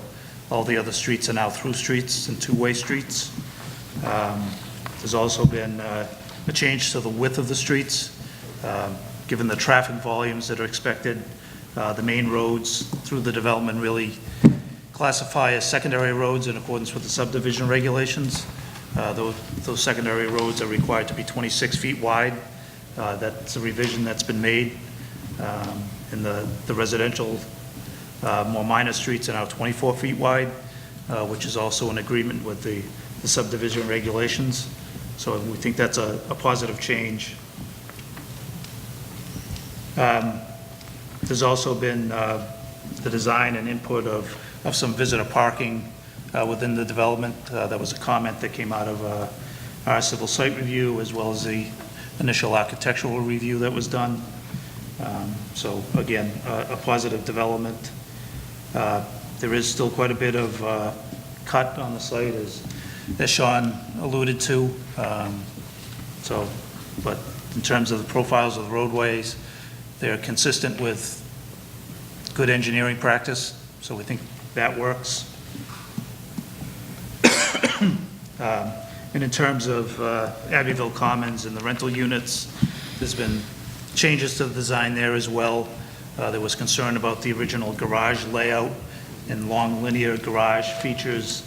Those have been changed, so now there's a number of smaller garage units. I think one concern, I think that's still out there, that Mr. Chairman probably can get addressed as part of the architectural review, is there was discussion about storage units and clutter that may gather at the rental units, how that's addressed either with storage sheds, fences. I think there's still some work maybe that needs to be done to address that. But in general, we think the changes are positive. There's still some additional detailing in terms of the geometry of the roundabouts, just some additional detailing on the geometry of some of the roadways, which is more for the final construction documents that'll be put together. But we think it's important to get it out there, that it gets on those documents. In terms of the stormwater, again, we had reviewed the original stormwater design, which we went back and forth with some comments. Those comments have been addressed in terms of the size of the ponds, the modeling of the stormwater. There have been some changes, not significant, to the size of the ponds, given the wider roads and slightly more impervious area. They submitted a revised stormwater report that we reviewed. We think it addresses our previous concerns as well as the additional changes to the design. So I think at this point, as far as the civil site goes, well, there are a few additional details that we think should be incorporated into the final construction plans. We don't think there's any further review at this stage. Is it good, just because it's been so long, are we going to have Cape Cod berm? Is that what we're going to see on the roads here, Cape Cod berm? And what are we going to see around the drains? Are we going to be granite around the, I know we've gone back and forth in a couple of these 40Bs. Some have granite curbing around the drains. Some have a Cape Cod berm. This is all going to be Cape Cod berm, except for around the drains? Except for around the drains, yeah. And the drains will be granite? Granite inlets around the drains. Okay. Yep. Okay. Great. All right, and you're going to continue to work with them on some of the architectural, just to finish up the architecturals with regard to storage and some of the other things with regard to the rental units? Yes, yeah, so I think if we can get one final review of all the architectural plans, we'll have Glenn Fontecchio, our architectural reviewer, look at those and issue a final letter on that. Great, thank you. I think that covers everything except for the waivers, which we'll address a little later. Is that right? Yeah, and I think the only other issue that I would bring up is just clarifying the ownership of all the different infrastructure. It appears the roadways are set up so they can be accepted at some point by the town. They have their own right-of-way, but there is sewer infrastructure in the roads now that they go to the package treatment plant. There's a pump station involved with that. There's water infrastructure, stormwater and drainage. So I think as part of whatever decision the board makes, I think clarifying the ownership of all those elements is important, whether it's the homeowners association, the town, Tom as the owner. I think there's some clarification that needs to happen there. Okay. Are you in discussion with the developer about that yet, or? We're not, but I think it's a discussion. Okay. It's appropriate time to have that discussion. Okay. All right. Tom, you can get back to Bill with that? Okay. Good. Thank you. All right. What I think we're going to do is open it up now to the audience for some questions to the board that we get with our peer reviewers here that they can answer. Then we'll probably take a little bit of a break, and then I think we'll try to go to the waivers, start working on those. Okay, so do we have, again, if anybody in the public has some questions, I ask you to come to the mic, state your name, and provide us with your question. Any questions?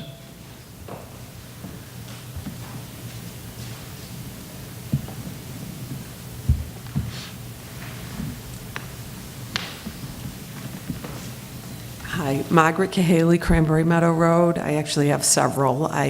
First of all, before the meetings were derailed, I know the next meeting was supposed to be, they were going to bring in more information about the wastewater treatment plant. Wasn't sure if that was still going to happen. I don't know. And was also wondering, one of the disconnects, and I've put my comments in on the PIP, is testing around the concrete foundations that are currently there.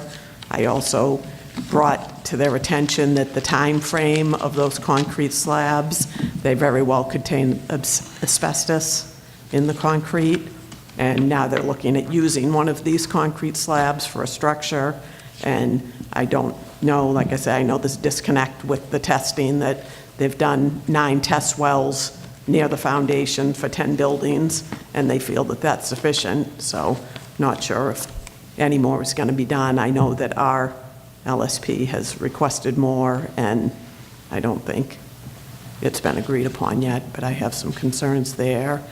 And I guess my last comment is that I just can't, I know you're looking at closing this hearing shortly, and I just can't understand how we can allow any building to take place till this AUL is back signed off on. They, you know, the old AUL had like a wastewater discharge permit that obviously they're not in compliance with now. Now they've gotten a new one for a wastewater treatment plant that's gonna discharge water. And that's all I got. Okay. Thank you. Tom? To address Ms. Cahaley's comments, the wastewater treatment plant written descriptions were submitted back in July. They were reviewed by Horsley and Witten, and that's addressed in their follow-up closure letter. And I think that's properly addressed and takes care of their concerns. As far as comments to the PIP and concrete slabs and any other type of testing around the foundations, as long as that is submitted to the PIP process, that'll be documented and handled through that process as we work our way through that. As Frank said, many reiterations with things. Frank, do you want to make any comments with regard to the foundations and that, or? Sure, I've definitely recommended more testing in the areas of the building foundations as part of my recommendation, just to improve spatial coverage of the soils in that area. Asbestos in concrete is not really an MCP issue. It's more of a Bureau of Waste Prevention issue, but it's a good comment given the age of the buildings. And I agree with Ms. Killelea. You know, before they're reused, and I don't know, maybe Tom has done some testing for asbestos. He should. That's a valid comment to make sure that we don't have asbestos cement there. Would you normally take out those foundations, or can you leave them in, or are you better leaving them in or better taking them out? Because if they're asbestos impacted? Yes. If they're asbestos impacted, then, you know, you have to do an evaluation if the asbestos is going to get airborne. And that's an asbestos waste issue. If they're asbestos impacted and they're going to be used and there's going to be degradation of that concrete, you know, it's not a great thing, because that is a known carcinogen, asbestos, that causes mesothelioma. I don't think anyone would recommend that. Would the asbestos have been a coating on the outside of the concrete? Sometimes the mastics that are around the foundations that are waterproofing and dam-proofing contain asbestos. Yeah, okay. All right, thank you. Other questions?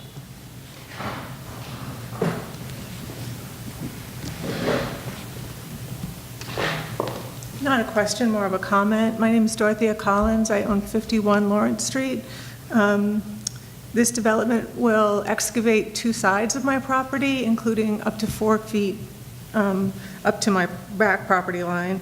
The Horsley-Witten report did have some suggestions. My property's mentioned multiple times. As far as I can tell, none of those suggestions have been incorporated, which also leads me to the idea that maybe the town's LSP should take the lead on the cleanup as opposed to giving comments, because comments, at least in the Horsley-Witten case, don't seem to have been acted upon.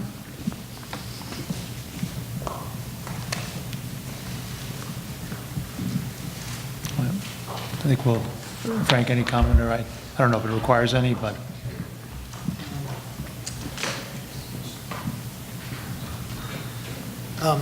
I know that in our report, we did address the modeling that went around the wastewater treatment plant and concurred with the upgrades that had been recommended to safeguard the wastewater treatment plant. I'd have to get some more background as to what the concern is for the wastewater treatment plant. I don't know the mechanism for the developer to hire the town's LSP to do that investigation, so I just don't know if that's a valid question. Any comment, Dan, or? No, that wouldn't be feasible, but there can be oversight by the town over Yes. these cleanup activities. And the Horsley-Witten letter was mainly to give us suggestions on potential conditions to put on a permit. So even though you may not see them incorporated in the plans for the project, that really wasn't the intent. The intent was to raise issues that we should be looking at, and then also raising potential conditions that we put on a permit for post-permit monitoring, reporting, and standards of technologies to be included in the wastewater treatment plant itself.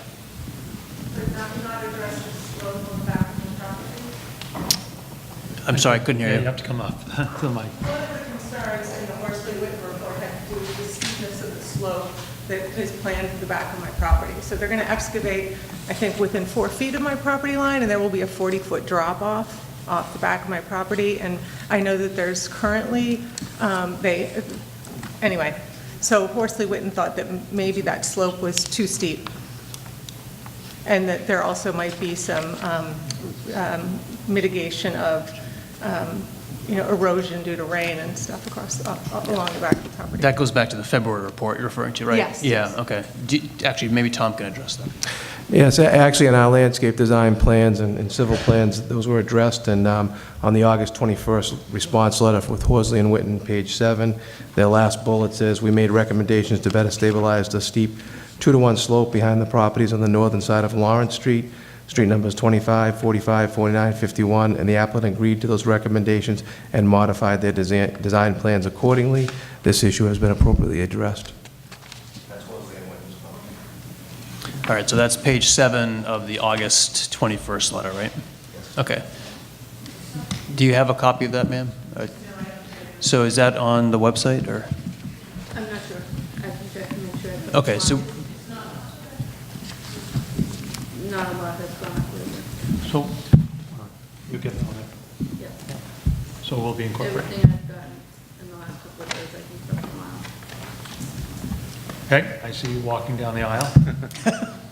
I assume you're coming to the mic? Peg Bedard, 28 Lawrence Street. So I'm going to start with the question on the trucks. 90 to 120 trucks for the soil alone, am I correct? Trips. So the 90 is 45 trucks coming and going. What difference does that make to me? It's the units that you're speaking of. So there's 45 loads per day is the maximum number of loads. So 90 to 120 truck trips, right? Okay. How many minutes? Just curious. Your questions or comments are to He the actually, board. he responded to me, so. We can get him to answer them, but we need the questions coming to the board, and we need Okay. to know the questions. So how many minutes between each truck trip for a 6.5-hour day? Okay, that's one question. Okay. Why don't you ask all your truck questions, then we can get Tom probably to answer them. Well, I'd like to get answers as I go along, because Well, no, questions drive. I'll take good notes, trust me. Okay? My mind doesn't work exactly like yours, so I'm going to ask my questions Give me the comfortably to questions, and myself. we'll start to go through them, okay? I'm not going to do each one individually. Well, I want to know how many, is that, to How many me, the truck math trips in a says half hour? 3 to 4 minutes per, 3 to 4 minutes. Okay. So that is including truck trips for soil alone. Is someone supposed to sit out with like a lounge chair and an umbrella to count the truck trips for the soil alone and then for the development? I mean, that's going to be substantial. How does anyone keep track of that in our neighborhood? Are we actually going to have to take shifts and put people out there to count the trucks? Does that make any sense to anybody? Tom, do you want to comment on that? I mean, I guess I could comment on it. I think Sean has reviewed the construction management plan. He feels that it's not inadequate for those number of trips, 45 trips per day. So, loads per day. Loads per day, not Right. truck trips. Loads per day, 90 trips. But I'll let Tom elaborate on that if he wants to. Yes, actually, it's 45 truckloads to 60 truckloads per day max. And what Sean has proposed is a running average, I believe it's over 30 days, of no more than 45 truckloads per day, or 90 to 120 trips with that. That's from the hours of 8:30 to 2:15. So you could figure that out on average with that. That also is no Saturday or holiday or Sunday trucking for earth removal out of there as well. In the construction and operation management plan, there's logs proposed. There's there's details on how much cubic yards of trucks would carry out, and that would have to be supplied to the town, and it would be calculated like that and documented. So I think we came up with a reasonable approach to document truck trips per day, truck loads per day out of there, and that can be given to the town on a, I forget what was it, weekly or monthly? It was documented in reference to your comments, Sean, and I just can't remember off the top of my head what it was. But there are mechanisms in that from Tetra Tech, Sean's suggestions that we did incorporate into the construction and operation management plan, and we feel that appropriately addresses the earth removal leaving the site. Do you have any thoughts on how many, I don't know if you just said it or not, I couldn't hear it, is what the average is going to be per hour? Do you know it? I know it's hard to say at this moment, but I know Sean recommended only 2 companies, use of 2 companies for the truck trips, is that correct? There would only be 2 companies. The trucks would be tagged. I mean, could divide it out, 120 trips over 6 hours or whatever it is, and figure it out here fairly quickly. But I will say, based on the background traffic that's already on Lawrence Street, I believe it's only about a 10% increase in the overall traffic that's on existing Lawrence Street. That number sticks to the back of my mind. It may not even be that much. So, and I believe that's documented someplace. My math says 3 minutes, every 3 minutes at 120. So once we add in construction traffic, or construction truck traffic, how much can we anticipate? I mean, am I going to leave? I can't understand how I'm going to leave my driveway. I can't understand it. I think the traffic study takes into account construction traffic already. It does not. It does. It does I think it does. not. Don't, Peg. Jason? You told us it did not previously. Peg? No, I'm going to let Jason, because I think it does. Jason, could you talk to us about It does not. traffic? It does not. It does not? It does not. No, the traffic study is measuring when you have full occupancy of a development, and it's the residents that would be coming in and out of the driveways.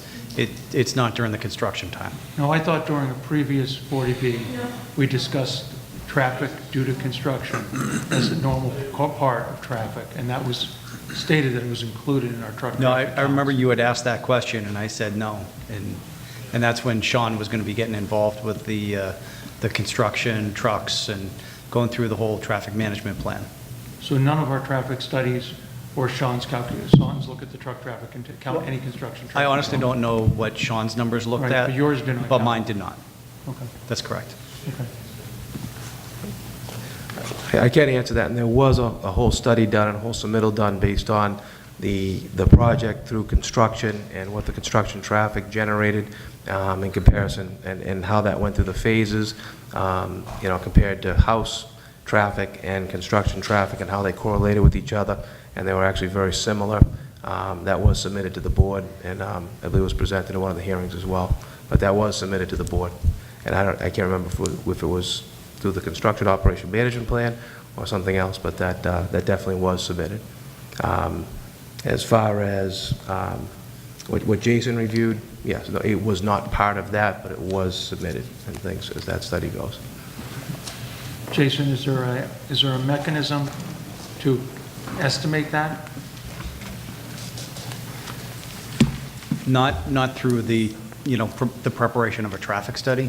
It's really all dictated based on the amount of work that every site is going to be experiencing. It takes into account as far as, earth removal versus delivery of materials. Every project is a little bit different, and that's not part of a typical traffic study. So, the information that was provided in the traffic studies and supplemental documents by Green International for the full occupancy of both developments did not take into consideration, and appropriately so, did not take into consideration the construction traffic. That was a separate type of a submission as part of this development, or these developments. And I think that if you look at the quantitative impacts, I mean, we're talking about, if we're looking at the truck trips generated by the export of material, we're talking about 45 to 60 loads, we're talking about 90 to 120 trips per day. How many trips per day will this project generate once it's occupied? A couple hundred, right? Or Yeah, it's going to be a whole lot more than, so full occupancy of both developments would generate more traffic than the different phases of occupancy from the residents plus the construction traffic. There'd be different types of vehicles. I guess my point is that quantitatively, the construction-related impacts are going to be far less than the occupancy impacts. That's qualitatively, correct. That's a different situation. So I think we need to be aware of what we're talking about. Quantitatively, I don't think, I think that shouldn't be an issue. I mean, we can look at the project completed traffic study to determine how that affects life. But in terms of the construction traffic, qualitatively, that's something where I think that was Sean's scope, was to determine, what are the impacts, how do we mitigate the impacts, how do we control for those impacts? That is correct. Okay. So is that, I think that just so we're not alarmed that we're missing something. Right. I don't think we really missed anything. It was just more. It's a different type of truck. It's a cement truck versus a Prius. Right. Right. Okay. Exactly. But that isn't. Excuse me. A cement truck, not included.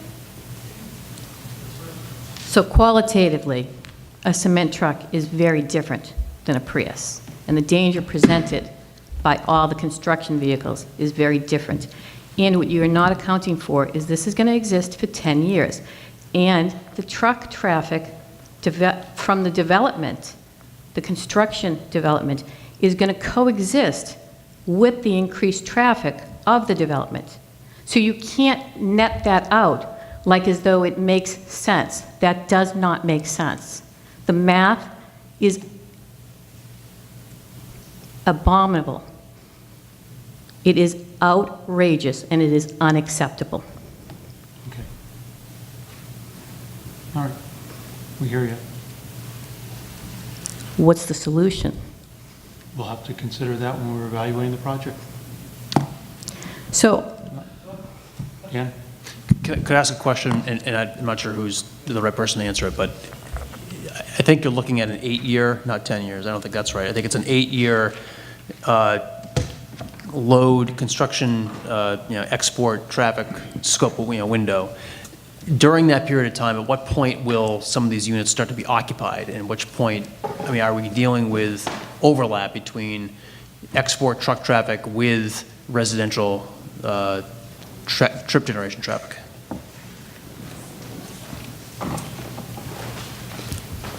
Actually, probably halfway through the first phase, you'll start to have residents start to move into the project and live in the project. We did do a whole study with this, and we based it on actually a project that we're working on now, how many truck trips and how many resident trips and how many people working in a house. And those numbers were all put together, and amazingly so, there's not much difference from when a house is under construction with the trip generation it has as when it's actually occupied. And I believe that was submitted to the board at one point in time here with everything. But we did an extensive study with that, so quantitatively, yes, if you looked at the entire project's traffic when it was completed, I looked at that now, that would actually be your worst case scenario, even during the construction of the project. So worst case scenario in terms of quantitatively, we're not going to see more trips during construction than we would see after the project's fully occupied? Is that what you're saying? Yes. Okay, so I think we should just take a second look at that and maybe Sean, are you familiar with what Tom's referring to? Yeah, so Tom did a detailed breakdown of all the different phases and the expected contractors that he'd have coming and going. And it did equate to just below what an average household would generate. So I would imagine the peak usage would be probably sometime during the final phase, when all the other prior phases are occupied, constructed and occupied. So you've got all that generated traffic. And then there's probably going to be peak times during the construction of that last phase where you might actually exceed what the traffic generation is for the entire project. The challenge you have is we've got great data for what a final use generates. There's all sorts of data points that you can use to correlate, to create curves and ways of forecasting forever traffic volume. Construction is a totally different animal. There are no metrics for that. So everything is a function of staging and construction and things like that. So there's really no mechanism for reliably evaluating what construction traffic is. Tom did an effort where he actually forecasted all the trades, forecasted the coming and going. The numbers did work out well, but again, that's just based on a projected kind of execution strategy. And as anybody in the construction industry knows, things change, details change. But I think Tom's assessment that what you could expect for the coming and goings of a contractor in any particular house is relatively consistent with the comings and going of an occupied house. You're not going to have 17 contractors in a home at any one day at a time. You're going to have one contractor doing the plumbing one day, you're going to have another contractor doing the electrical the next day. So it's not likely that you'll have a huge delta between the actual trip generation from the house when it's occupied versus when it's under construction.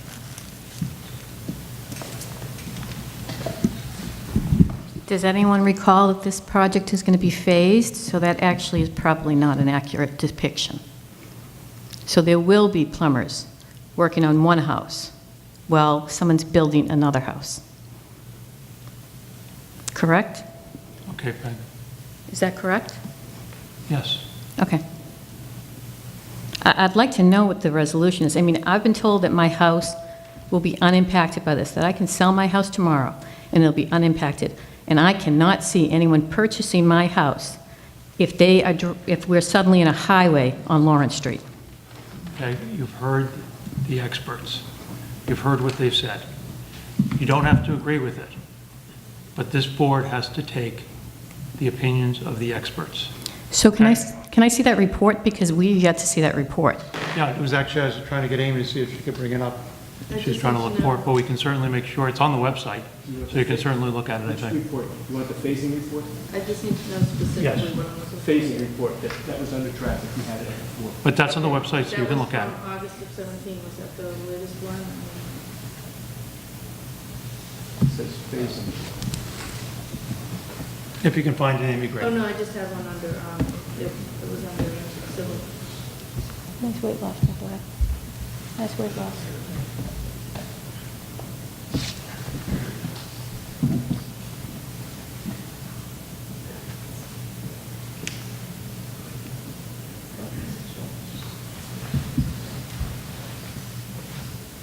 There is proposed phasing schedule. 170802, That was from August of 17, is that, August 3rd.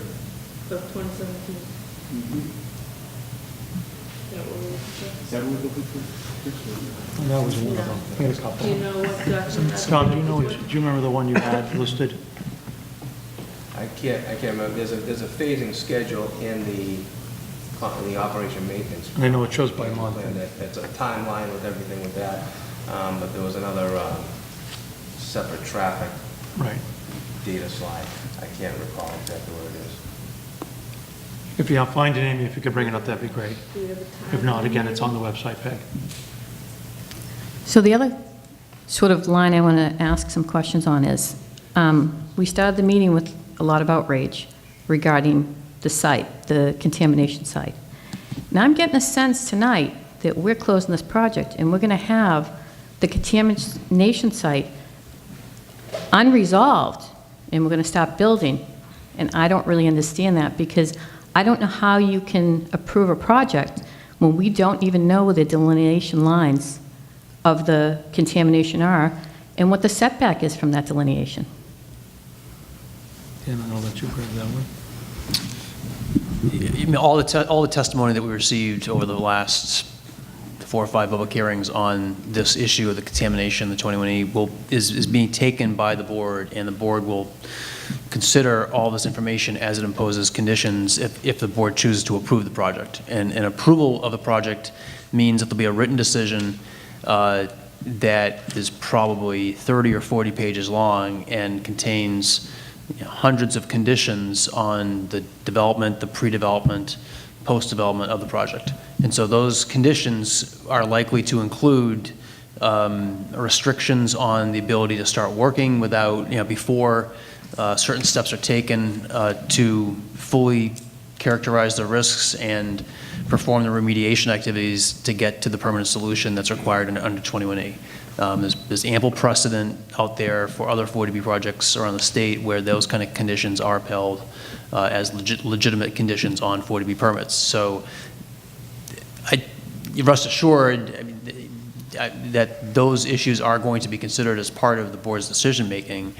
If you sense silence on these issues tonight, it's not, you shouldn't interpret that as meaning no one cares. It's just the board is receiving information. It doesn't necessarily have to comment on it tonight. It will deliberate on all the information, all the evidence it takes in after the close of the public hearing.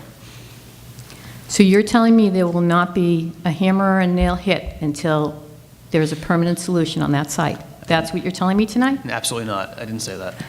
I don't make the That's what I decisions. heard. Okay. I don't think that our neighborhood feels safe with this contamination site, and I don't feel that we're protected. I feel like the truth of the matter is, 5 years ago there was a meeting on the opportunities of this site, and Mr. DePlasso represented that site as clean, which is not true. And since then, it has been a dragging of heels to get to the point where someone has taken responsibility and even admitted that this site was less than clean. We need to feel, rest assured, that this is being dealt with before a hammer hits a nail. That's the appropriate choice, nothing less than that.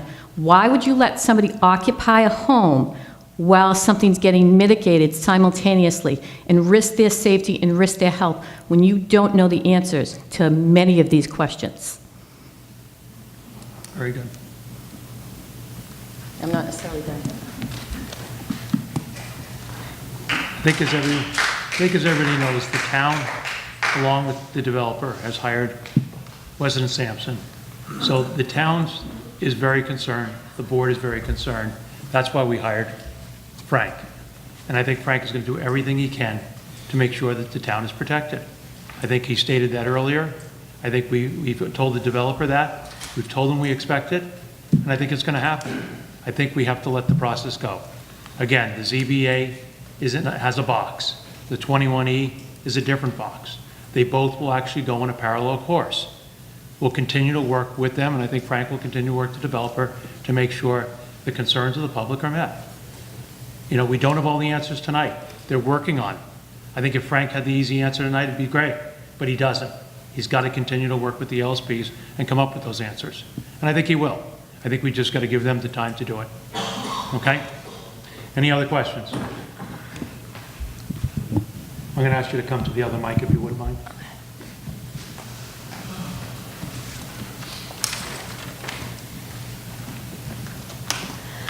I have some questions on the construction management plan. But you have to give us your name and address. Oh, Karen, 26 Lawrence Street. I didn't get to review it. It may be on the website. I maybe missed it. But did it have any blasting included in the construction management plan? I think you guys reviewed it. I didn't see that. I don't think there was anything included, Sean, in your construction management plan for blasting. There was a section on blasting in the construction management plan. I don't think any is proposed, but there Right. is a section on. Did you propose any blasting, or?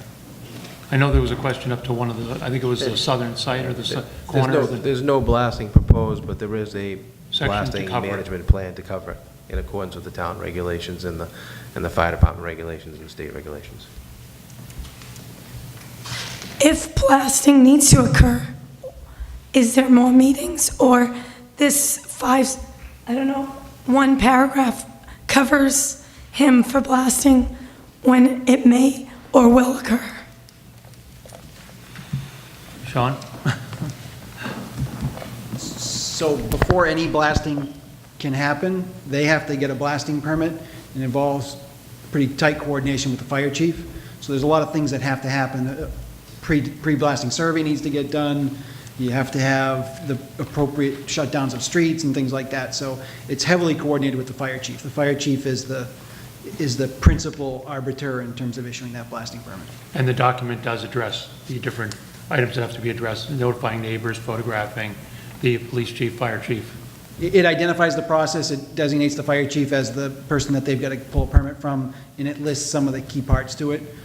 I don't know if it lists all of those things that you just mentioned, but we can certainly check. I think the blasting companies, as a matter of record, does tend to do review of the neighborhood, review of sites, photographing of proximity of, I think it's within, was it 100, 300 feet of the...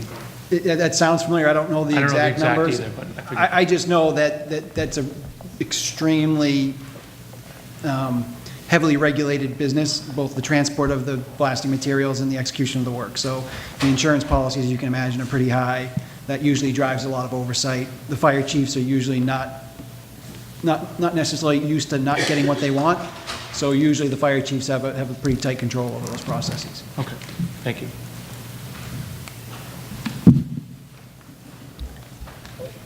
We requested as residents dust meters.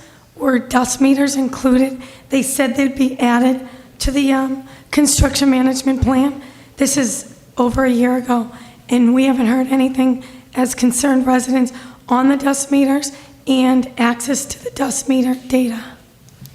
I couldn't make out what you said. What were you? Dust. Can you know what, if you can bring down the mic, you can actually, I can hear you probably a little better. Dust meters. Dust. There's silica in the gravel pit, so there's going to be a lot of dust. Not only coming wafting, because they're 40 feet down, 4 feet from her house, is also a truck every 3 minutes driving down all our streets. You know, we requested dust meters. Tom? There is a dust management plan that's proposed in the operation and management plan that was submitted just recently. We do not propose dust meters. It's nowhere in the regulations of the town to propose dust meters and any other earth removal, and it's not something that's required with any other regulation that we saw in the town. So that was not proposed, but we do have a dust management plan, and I believe, and that was reviewed just recently when Tetra Tech reviewed that. Sean, do you want to elaborate at all? Yep. So as Tom said, they do have a dust management section in the CMP, and it does include all the traditional things. It does not include dust monitoring. Have you seen dust monitoring on this type of project before, Sean? I never have, no. Okay. There's never been a gravel pit and on a rural road in Massachusetts, so we can't go, has there ever been? There's never been as large of a excavation in a small town. So please don't go, have you ever heard? Because we've never heard of anything like this in a town of this size. Okay. So please don't go. We're not an average town. So don't go by others do. We require a certain level and better. And us as residents ask you to protect us. Okay. Sean, have you ever done a project close to this size? Have you seen any kind of, have you dealt on projects that are going to have this level of gravel removal before? Sure. We've done a project in Westminster, and I have a client who's a quarry operator. So they have trucks leaving every 2 minutes. But are they on a rural road? Excuse, you asked us a question. We're trying to get you answers. You're accusing us of things. You're telling us we're not representing you. You're telling us you expect monitoring. Let me talk. I let you talk. You're accusing us of not getting the answers. We're asking for the answers. Okay? You're accusing us it doesn't happen in small towns. No, it's never happened in Norfolk. We've never had 1 million cubic yards of dirt removed in Norfolk. I agree with you. But that doesn't mean that the expert does not have experience with this. And that's why the board has hired him, to help us evaluate that and to help you. So please let him do his job, okay? I want to be kind to you, but at the same time, please respect us. And please respect what we're trying to do. And accusing us of not representing you is inaccurate. Okay? Sean, please continue. Yeah, so I mean, clearly dust is going to be an issue. It's going to be a huge construction site. It's going to be present all the time. The question is what can you do to mitigate those risks, to control those risks? You know, a dust monitor is a great idea in concept, but in practicality, how do you administer it? You know, how do you have to pull those meters and you have to sample them, and so by the time that the dust has happened, you know, by the time you find it in the dust meters, it's too late to address it. Really, the appropriate way to do it is you have controls in place, the contractor is committed to doing certain things that in concert or in combination should be able to mitigate the dust. If he chooses not to do those things or does them irresponsibly, it's not going to have the objective achieved. So really it becomes a matter of enforcing the things that he said he's going to do to achieve the outcomes that the neighborhood is hoping for. And you feel that what he's got in the construction management plan meets that level? I do, as long as they're done properly, right? And that's 99% of the time, that's the issue. Everybody knows what there are things that can be done to mitigate it, and everybody usually knows what they are. The question becomes is, do the people actually do what they say they're going to do? Sean, are any of these quarry operations that you're familiar with, are there any projects where they're adjacent to residential uses? Are they in residential neighborhoods? I think that's kind of the gist of the question is just because we haven't seen this in Norfolk, I mean, I'm sure this has happened in other towns. Yeah, it's relatively consistent. So every situation is different. You know, the furthest part of this site is hundreds, if not thousands of feet away from, so there are parts of the site that are well removed from the residents. The place that we're going to have an issue is at the construction entrance. So it's as the dry weather comes in and the dust that's accumulated starts to dry out and trucks start traffic going over it and start disturbing it, that's where the dust is going to happen. I'm not so worried about the excavation that's happening in the back of the project. I'm worried about that every daily activity that, okay, Tom's got a construction entrance, it's not being replaced, it's not being cleaned, and it's just generating dust, and it's generating dust right in everybody's front yard. So those are the things that we need to keep an eye on. And what are the mitigation measures that have been proposed to keep the dust down? Is there watering? Can you just describe? So I think the biggest thing is maintaining a vegetated buffer between the project and the neighbors. So trees obviously do a great job of keeping dust down. The fact that the site is so low relative to everything else actually helps as well. So the 40-foot cuts where they're going down from the neighbors down into a hole keeps a lot of that dust in the hole. The fact that you've got the one side of the whole project that's open is the river section. You know, dust is probably going to want to move in that direction more than in the opposite direction. I think the biggest issue is going to be the dust that's generated as a function of activity in and around the entrance of the facility. That just becomes, it's constant supervision, it's checking on weekly. So what we recommend doing is having almost like a meeting scheduled every week where either the police chief and the fire chief and the developer go through the complaints and go through any issues that are developed, and there's got to be a plan in place to address them. I don't know if the dust monitors are really going to achieve any kind of tangible objective. What would a dust monitor actually measure? Is it measuring the specific constituents in the dust particles, or is it just measuring the quantity of dust? What accumulated particulate, and Frank may actually know better than I do.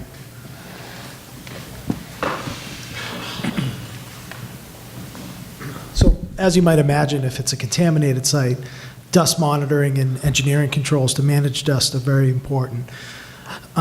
Typically, perimeter monitoring is done in a contaminated site when dirt and earth moving is happening with contaminated impacts. The engineering controls of water, calcium chloride. The perimeter dust monitorings measure nuisance dust with particulate meters. So they measure in the micrograms per cubic meter. We usually set an action level at 80% of the nuisance dust action level, which is 150 micrograms per cubic meter, so that it never gets above that point, so that it controls the dust on site. Sean is correct. You try to engineer out the dust before it ever gets to the perimeter. So that is where the management and monitoring is. When you have an active community that's very concerned about dust, typically we recommend having in the office the dust results daily, and someone who's familiar with the dust results to be able to communicate the results to the community. So between engineering controls, monitoring, and public outreach, you should be able to manage the dust successfully on the project. When you say the dust results, what are you referring to? The perimeter dust results from the meters. Perimeter. Yeah. What about, they had mentioned silicas and things in the air. What about that? So if you engineer control it out with water, calcium chloride, covering, vegetative buffers, perimeter fences with dust screens, the green dust screens, you never will generate the silica up into the air. So that has to be the engineering controls that are put in place whenever earthwork is being done.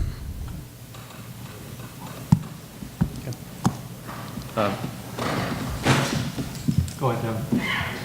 The question was going to be for Frank, but if we're still on dust control, I'll just hold off for a second. We're sort of on the dust and the site. Is that a different question? It relates to the blasting. Go ahead then. Go ahead. Frank, the question I have is, if there's a potential there may be blasting, could there be any possible impacts that could have on the contaminated areas with regards to potential impacts to bedrock or?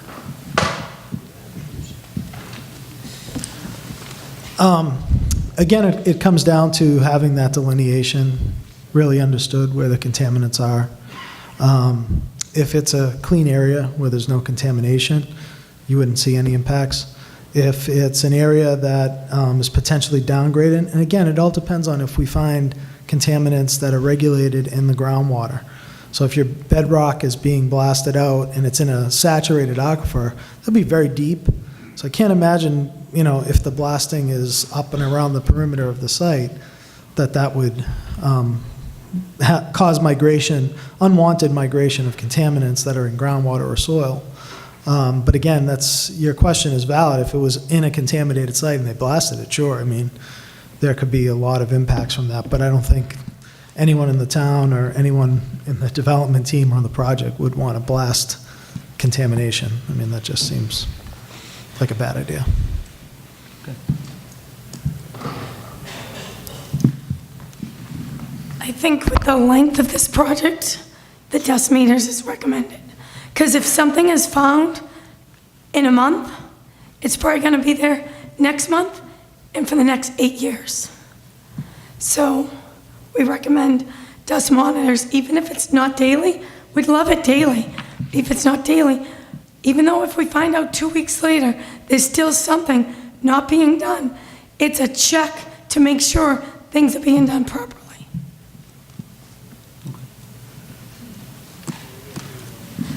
Then clarification on the trucks for every 3 minutes, what direction they'll be going in. And clarification on the work trucks, the cement trucks, the roofing trucks, the wood, the people who are delivering the wood, the pipes. Where are those trucks coming from? The direction. Tom, do you want to? All the earth removal trucks and the heavy transport trucks, whether it be lumber trucks or concrete trucks, are all proposed to go out Lawrence Street, exiting towards Park Street to the nearest numbered route, whether it's Route 140 or 495 or 115. And that's what we strive for, to go to the nearest numbered route. So some will go towards Franklin, some will go towards Norfolk Center? And some would go towards Rentham Center. Towards Rentham Center, okay. So, okay.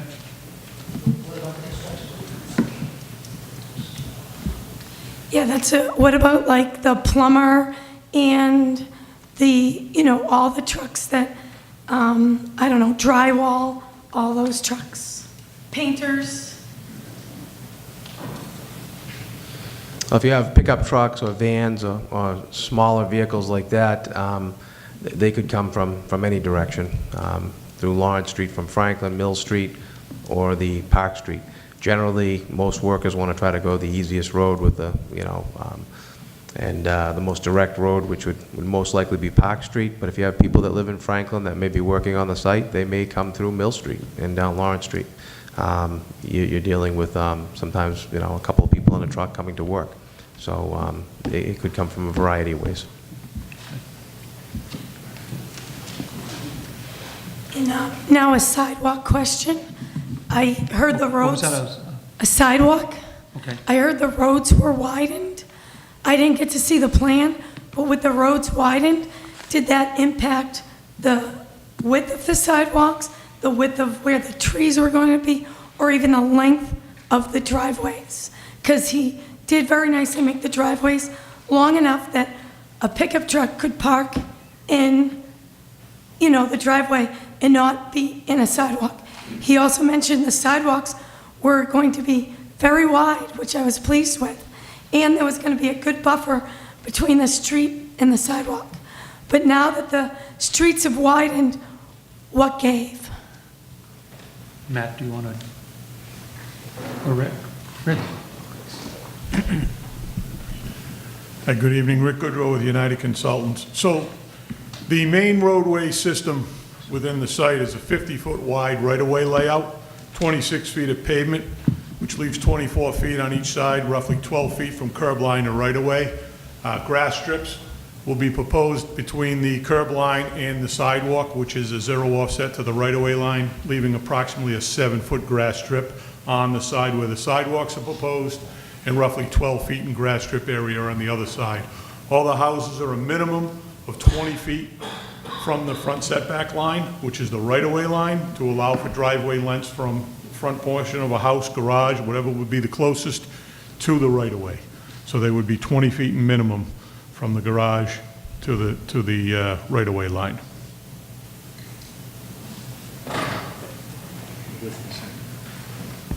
So if it's 20 feet to the road and the grass is 7 feet and the sidewalk is how wide? 5. So a driveway could be 9 feet. Again, from the curb line to the right-of-way is 12 feet. 7-foot grass strip, 5-foot sidewalk. Back of sidewalk is on right-of-way line. Right-of-way line to the closest point of any structure is 20 feet, meaning the driveway would be 20 feet from behind the sidewalk to the structure, minimum. Thank you. Thank you. You're welcome.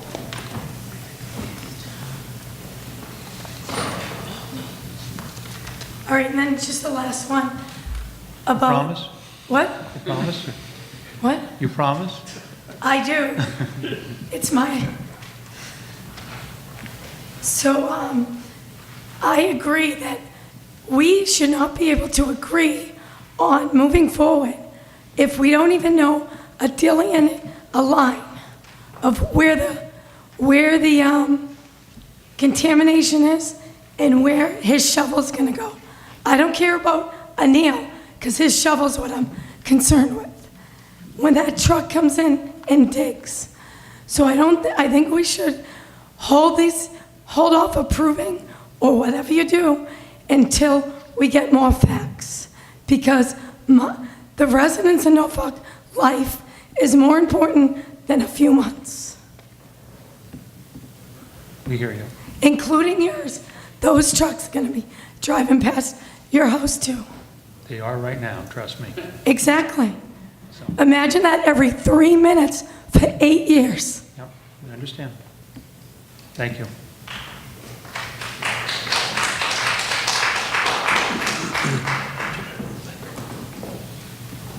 Mr. Ober. My turn. How are you? I'm good. How are you guys? My name is Ron Ober. I'm on Main Street. And I haven't heard very much, maybe a little, about the, speaking of dust, the trucks every 3 minutes, 2 minutes, whatever the number is, going past 80 houses on Main Street, and understanding that the loads are covered in one direction, and there is going to be a possibility, I'd say probably a pretty good possibility, of dust there also, flying from the trucks. So I guess a question, or maybe a suggestion, is a water station to water down the trucks quickly before they hit the road. I don't know if you've thought of that, but that would certainly help. That's it. That's all I have. Question for you is because I know you've been dealing with the 106, 108 Main Street. Oh, yes. How have you found truck traffic, dust at that site right now? Not bad at all. Is it- Being honest, yeah. Are they watering down the But roads? there's nowhere near the scope of this I understand. project, you know. But are they watering down the roads or anything over there? I or- think he has. Yeah. Yeah, I think he has. Yeah, I don't go there and check on them daily, but Right. they're busy, they work very close to that project. But, yeah, I mean, he's doing a good job there, contrary to what we all believed. Maybe this will be the same way, but I know Main Street's going to take a beating. 10 years before we put a new surface on that street. I think DPW told me that it was around $130,000 for that hot top. Okay? So, be very nice if someone coughed up $130,000, I'm only kidding, Tony, but anyhow, not really. $130,000 to resurface what has already started to crack, by the way, you know. But anyhow, thank you. Thank you, Ron. Best of luck. Thank you.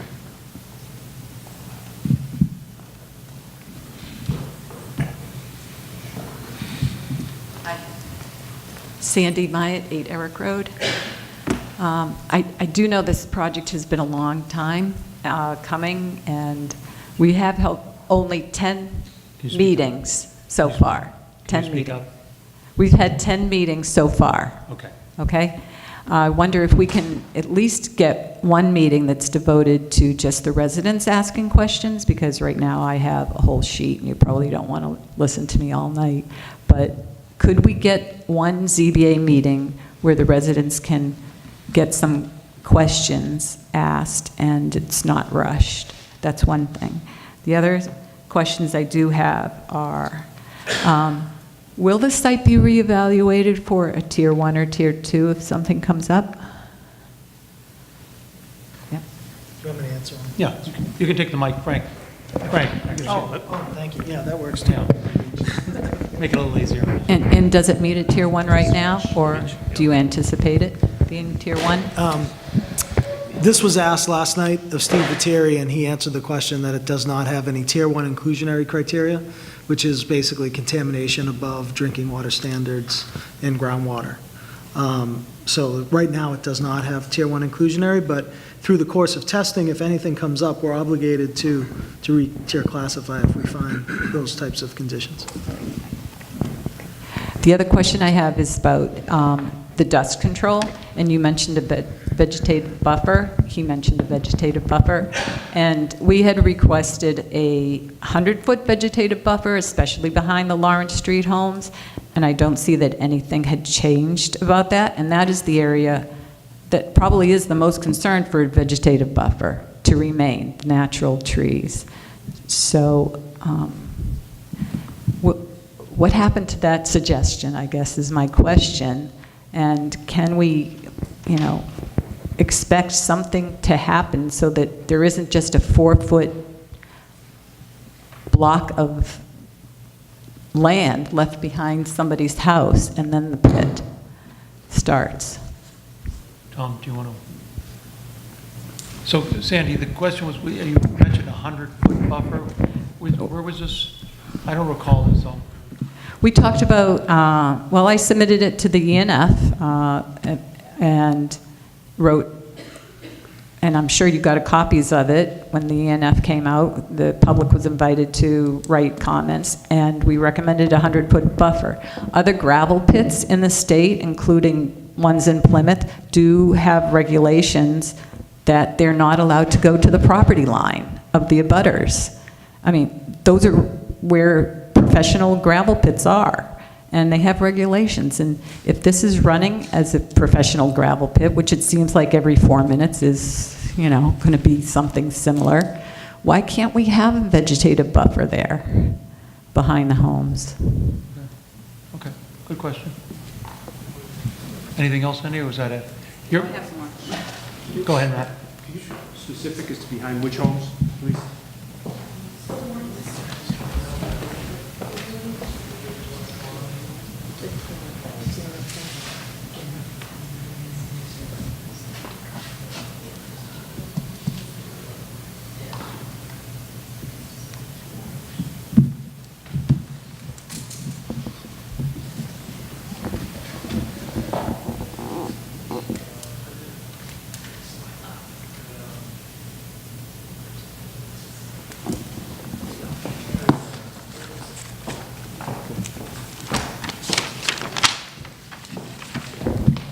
Sorry for the delay there.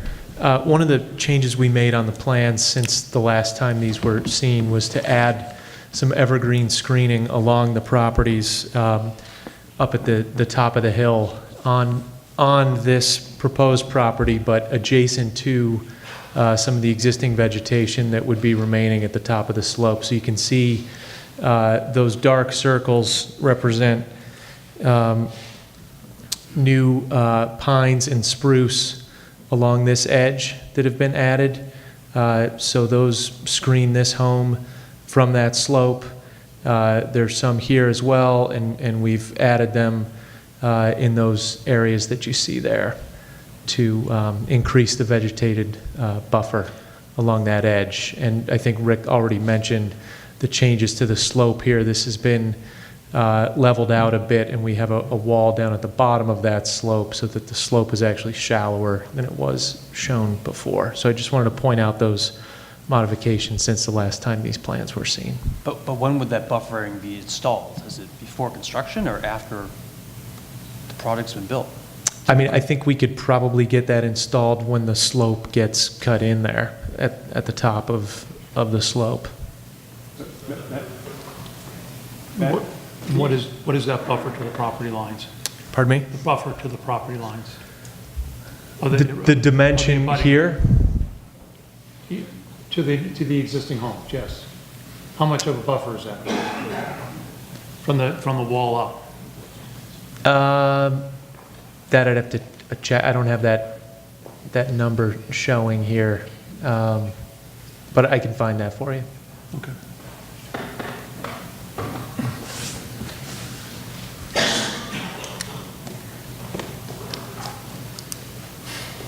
So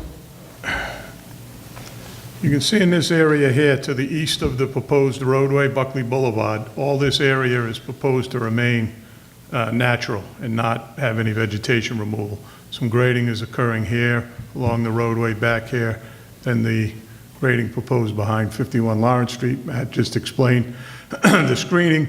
As we move further east, the existing tree line is out here where the vegetation exists coming down in through here. You can see these squiggly lines representing what was existing vegetation. So some vegetation does exist on those properties. Currently, they're going to help screen the project from the houses as well. And then, as Matt had mentioned, vegetation's proposed here at the top of the slope. Obviously, those slopes are cut in. Stabilization's going to want to take place very quickly. You're going to want those slopes planted to be stabilized, and the tree planting can occur at that time as well. That would certainly make sense to do that.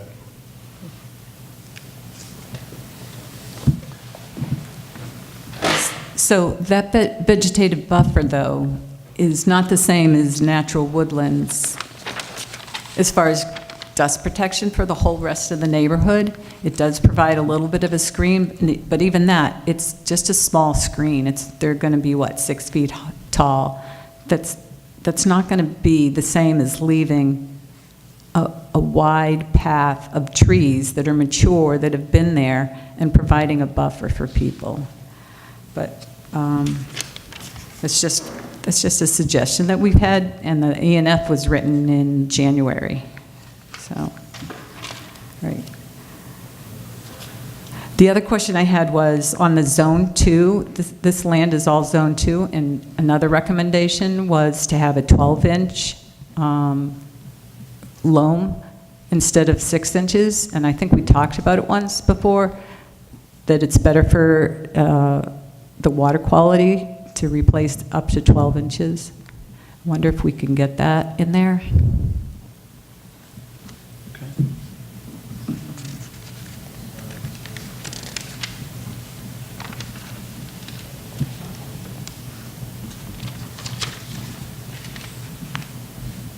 Right, and my final point is, so the site is already designed. The disposal site is not defined. And so what I do recommend that we just hold off on giving the okay on a comprehensive permit because the disposal site hasn't even been defined yet. I'm sure there are other problems that will arise with possible contamination outside of where he thinks it's going to be. So we just have to wait and see what happens with the AUL. Is it going to be out? Is it going to be in? Is there contamination underneath there? And that's just my suggestion, that we hold off because we do not know where the contamination is. And the other thing is, let's see.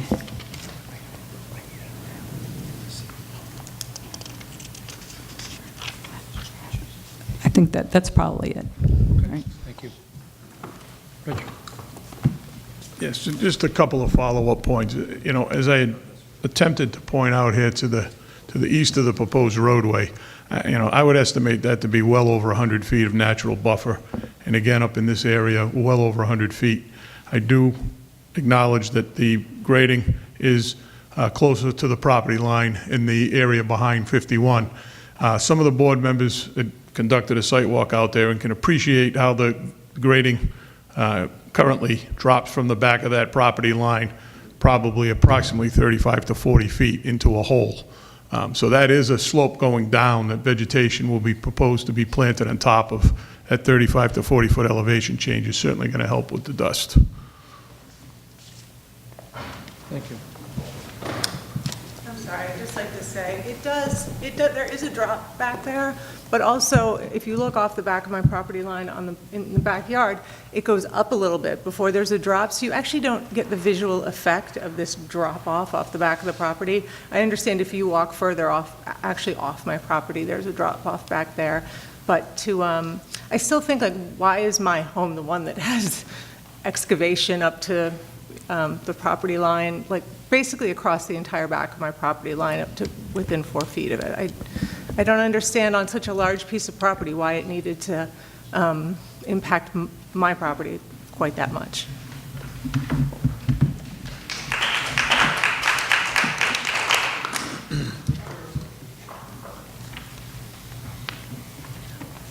And I didn't promise I'd have no more questions, but I just had asked the question months ago, and the builder didn't have an answer for us at the time about the sidewalks along Lawrence Street and how that was going to be handled, that we were even going to get them was even a question.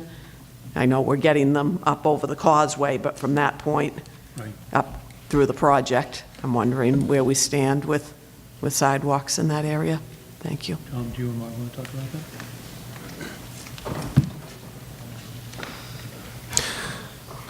As part of this project, we are overlaying and reconstructing Lawrence Street from where it ends at where the work's being done over the causeway up to the last road in Norfolk. However, the sidewalks are not being done by us. They're proposed to be done by others. And I believe that's being talked about with one of the other developments in the area. Is there going to be sidewalks? There's going to be sidewalks, obviously, in the development. Oh, yes. Oh, yes. Sidewalk by others. Yes, there's definitely sidewalks in the development, throughout the streets in the development. On Lawrence Street, going up Lawrence Street, they're not going to be done by us. Are they done by others, do you know, as part of the bridge project, or don't you know? The bridge project takes them from Park Street all the way over the causeway, and then we'll connect them into our first entryway coming in.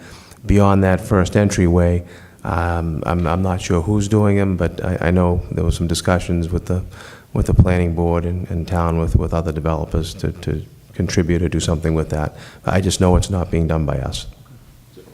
Just to clarify, Tom, there will be a sidewalk, though, from Park Street up to the first entryway. Correct. Rich, can you add anything to that? I assume you're talking Cranberry Heights. Is that really the development that's leading this? Rich McCarthy, town planner. He is correct. Cranberry Heights is before the planning board right now, and one of the standard operations for the planning board is 2 sidewalks required. They'll grant a waiver, but sidewalks need to be done off the property to fill in the gaps with existing sidewalks.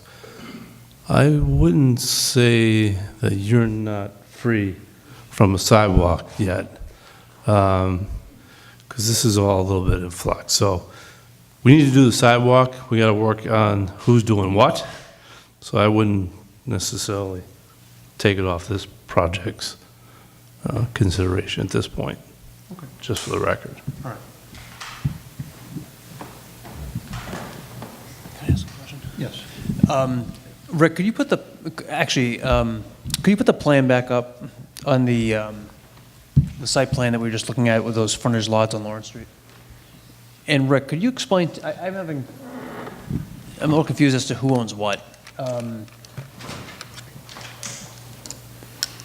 Yeah, if you could zoom in, Amy, a little bit on those frontage lots. Yeah. So I see two house lots. Those are private house lots. To the right of that second house lot, what land is that? Is that part of the project site, or is that private property, or? In this area here? Yeah. Who owns it? There's additional houses there that have access off of Old Lawrence Street, this piece of roadway here.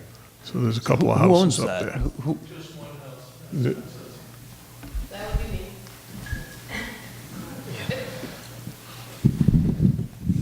So why aren't there houses? I mean, you drew outlines of houses at 51 and the one next to it. Why didn't you draw an outline of a house on the lot that we're speaking to? I believe the house is up in this area here. I'm not able to. I see buildings. I see like 4 or 5 buildings in really light. What are those? I don't. Is the owner here? I mean, that's, it's a landscape plan, so I'm not sure why the shading of the buildings is different. I don't know. I know there is a house there. It's even hard to see there. Okay, I guess we lost the plan.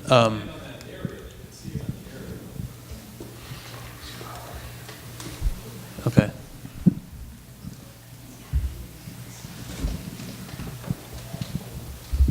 It looked like your landscaping or your grading was going onto that lot. That's why I asked the question. No. You're No. staying outside of the lot. Correct.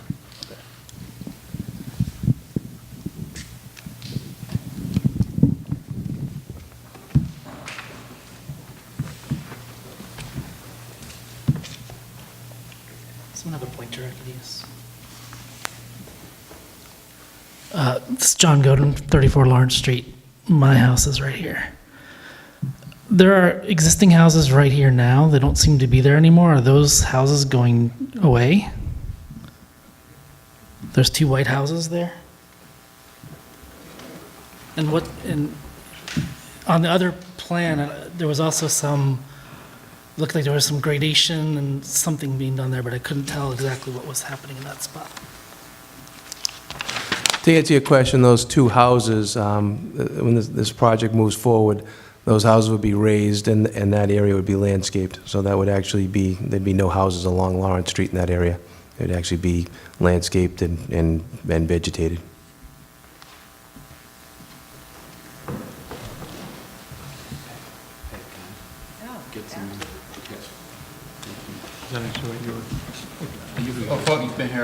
Mr. Chairman, you've been here a while. Is it okay for me to take 5-10 minutes, or do you need a break?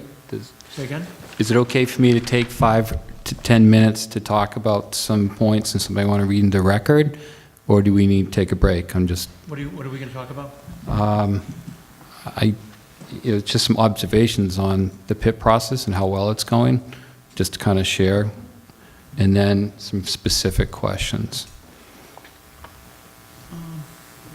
I don't want to intermingle the PIP process with the ZBA process. I think so I guess the question okay. is, what part of it do you feel is It's in relevant? direct response to... What part is relevant? It is direct response to how the meeting was opened. Okay.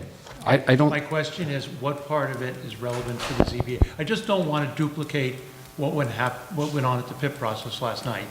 I want it to be what's relevant for the ZBA. So I guess if you can focus on that, if that helps. Thank you.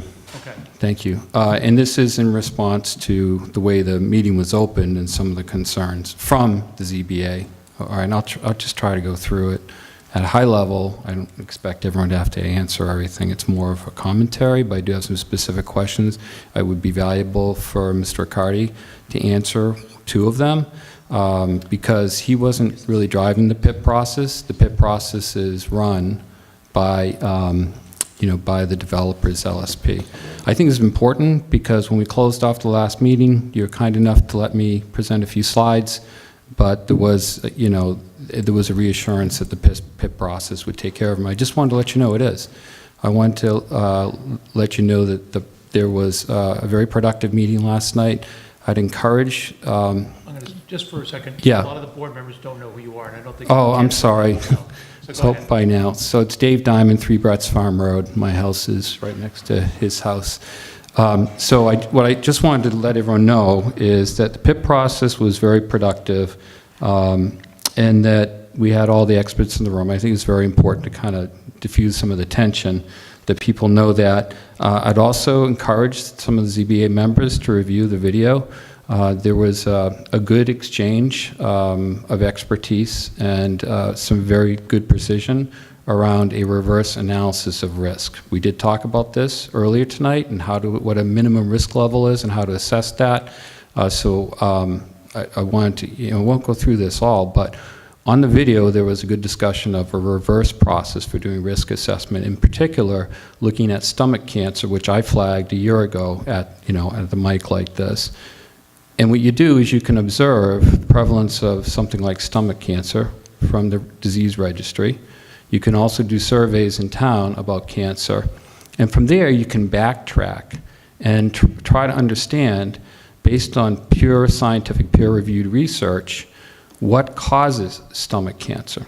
We went through this last night in the meeting. It was very helpful to have that exchange. It comes down to chromium-6. There's a tremendous amount of discussion that we had last night about it, particularly with private wells. So I'm not going to go into great detail about it, but I thought my overture here is to have some of the ZBA members review the PIP meeting. And am I doing okay? Is this helpful? Okay. Okay. So I wanted to just bring up, Attorney Hill had asked some questions about some of the things in the table and the depth, and I wanted to let you know that we went through this last night. There was, this is more of a common sense type of thing. I did express concern, which was expressed here tonight, and it was about the vertical contamination. At the last ZBA, I asked Mabbitt and Associates about what 0 to 1 feet is, and it was somewhat unclear. I asked a little more about it last night, and that's good. And there was some missing data, incomplete data in the last report. In the report that was done last night is very helpful because there's also tests that go from 2 to 3 feet, from 1 to 2 feet and 2 to 3 for chromium-6 in particular, and they weren't done. So this gets back to the point that there should be an opportunity to go retest in those areas, particularly where there's chromium-6. I could do another talk on arsenic and breast cancer versus stomach cancer and chromium-6, but I just wanted to recount that we kind of picked up where we left off there, and that was a concern, and I would encourage as you look at the permitting process and look at what the applicant's proposing, that we look greatly at the vertical extent of the current tests. Another thing I would request, Mr. Chairman, that the town join the petitioner as a petitioner. It's my understanding from a visit to Town Hall that the town owns land down gradient. Adjacent to the Mill River, Foley Trust is on the right-hand side if you're looking towards the tracks, and the town owns land to the left. That town has 2 test wells on it. There's also evidence of flock and sheen down on that land too. So I'd encourage you to join the involvement process and have representation there. And then the other thing I just wanted to comment on is that this is really an opinion I want to just put out there for the board, is that I don't know as though any one scientist or LSP can really determine what significant risk here is. And I talked to the applicant last night, and I talked to the LSPs last night, and what the residents who are involved in this group have offered up to do is to be very transparent, provide as much data as possible, because there is a lot of data, but at the same time, we're not sure how to get the word out, how to share it. So we've been going to the town planner to share information, because I know there's open meeting laws and you can't all get together. And I just wanted to get advice from the zoning board about the best way to bring the information forth to the town's LSP, to the applicant's LSP. I mean, what should be the conduit for it? Because we can send emails in, but it's awful hard to respond to them. I think the best way is to continue to send through the land use office, probably to the attention of Rich. Excellent, okay. So I was going to see if I could have Mr. Riccardi just answer a question, which would be helpful for context. If you could tell us what significant risk is, if you could ask them tell what significant the definition is, it was helpful for us last night in context. Right. So, sorry, Bill. So significant risk in the MCP is defined as an excess lifetime cancer risk of 1 times 10 to the minus fifth, and a hazard indice, which is non-cancer risk, of less than 1. You can also round down to 1. So if you're at 1.4 based on the calculations, you can round down to 1, and that's acceptable to show no significant risk. So sites will always have some risk. I mean, you know, site risk is very limited in comparison to diet, other exposures in the house, occupational. So those things all have to be weighed in terms of, you know, I do a lot of work with polychlorinated biphenyls, and, you know, eating seafood is probably 10 times to 100 times an order of magnitude more risk for PCB exposure than site risk. So connecting cancer and significant risk with sites is a very intensive study that has to happen to make that connection. Thank you.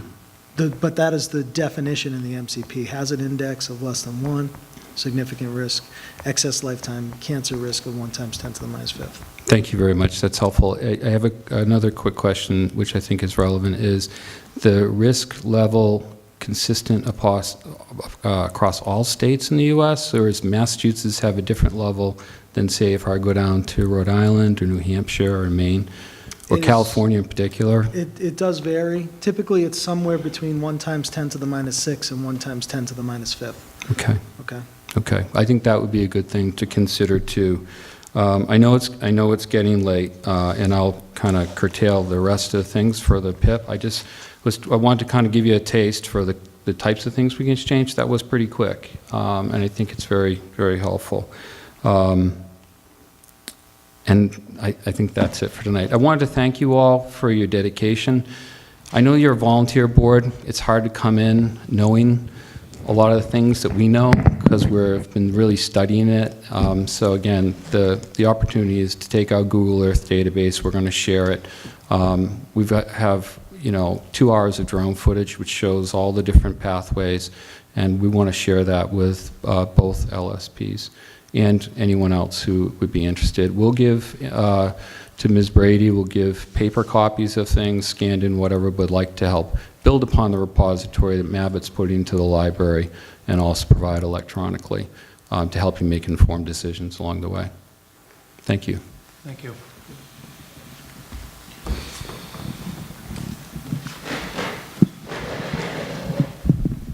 So maybe a compromise could be reached as far as the new growth versus existing. Maybe the topography should be left alone during construction. And then after the construction, then you can take the old growth out to protect the residents from the dust. New growth will never protect the residents from the dust like old growth will. The other thing also is maybe with Dorothea's property, maybe you could work with the topography. Maybe that should be a suggestion. Work with what's there rather than just take it out and rebuild it. That would seem appropriate to me. I mean, I think compromises would work more appropriately. I don't think there should be any blasting on the site because regardless of what's done to mitigate the site, you can't remove all the contaminants. So if there is blasting, that will kick up the contaminants and it will expose the current residents and the future residents of this development to those contaminants more readily.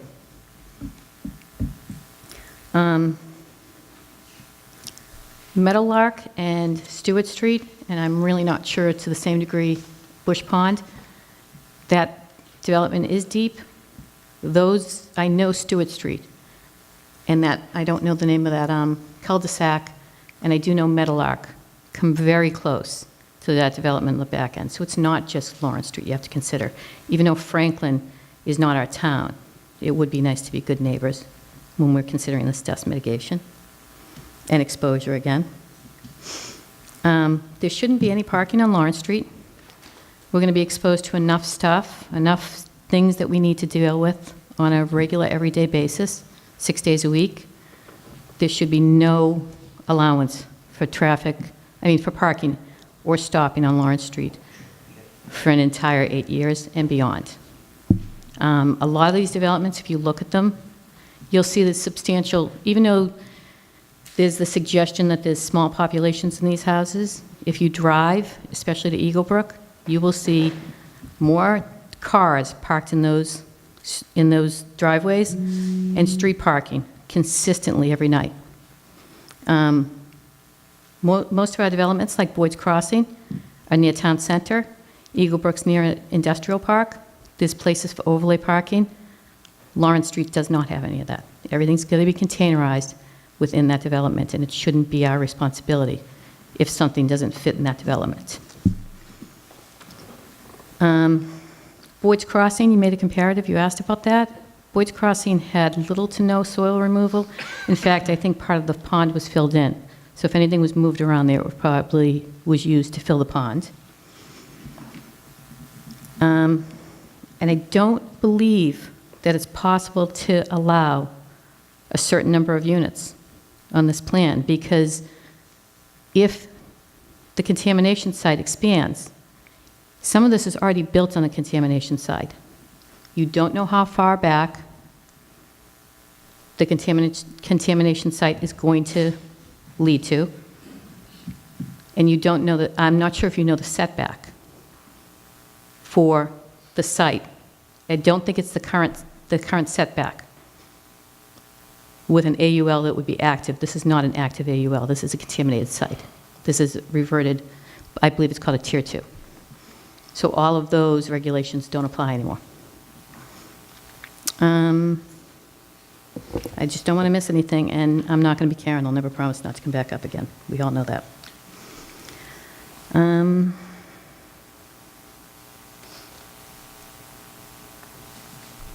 I guess that's it for this evening. Thank you, Vic. All right, we're going to take a 5-minute recess, and then after that, we will probably start the waivers. We'll have a discussion about that. So 5-minute recess, yes. Because of the late hour, push these waivers out to another evening. And I do want to bring up another topic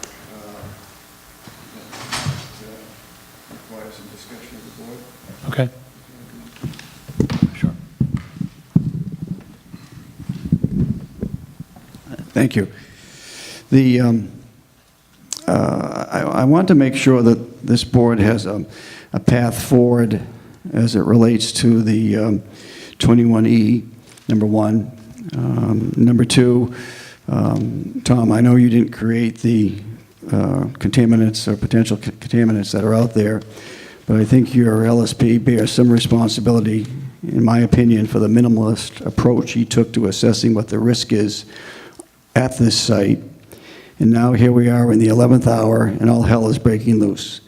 And so I think he bears some responsibility for that, and I want to make my feelings known about that. Now, going forward, as far as the board is concerned, I think we've got some potential options. And I'm not looking for an answer tonight, but I'm going to throw these out to the board to consider and think about. If you want to discuss them tonight, we can. But I'm very concerned about what's on the site, the contamination, what the risk levels are. I think it's a moral obligation of this board and the town to protect not only the residents that are living there, but the residents that are potentially going to be living there. And so we've got options. I think we need to slow this process down, number one. And we can do it one of three ways, in my opinion. We can sit down with Tom and his team and say, Tom, let's put the brakes on this process. And over the next year, let's analyze this step by step and see what comes in from the testing that's going on. You know, we might be able to do that. Option two could be we deny the project. Tom will go to Mass Housing will side with Tom, and then we'll spend the next 2 to 3 years in courts letting the appeals court figure out who's right and who's wrong. It's expensive for the developer, expensive for the town. My guess is that the 10,000 residents in Norfolk would each throw $25 into a hat to cover those costs. Number three, we can approve the project and deny the waivers. I mean, I went through this waivers list tonight. There are 10 waivers in there that I'd throw out right away. So we can approve it, but not grant you any of those waivers. And again, that'll trigger Mass Housing, the appeals court process. That will delay the process until we get answers about the contamination. My goal is to slow this process down. I don't necessarily have the correct answer, but I do know we need to go slowly and figure out what the heck's going on this site. Thank you.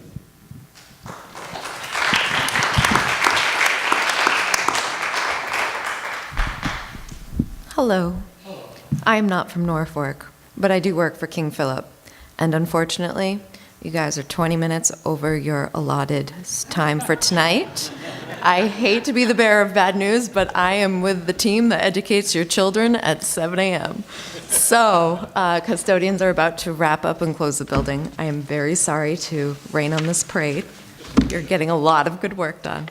But can we potentially schedule another time? I'm sorry. It's our favorite venue, by the way.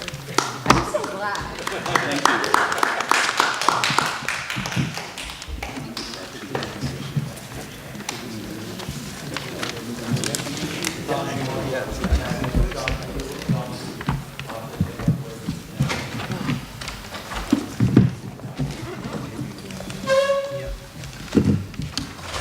Well, the only question I have, since our time is up for this evening, is to the extent that any board member has concerns or comments about any particular waivers, it might be more efficient to have those communicated to us, or between now and the next hearing, we're willing to have a working session to discuss the waivers in detail with the town's council or with a member of the board or some other party to try to identify what potential issues there are out there, so that, again, we can make this as efficient as possible.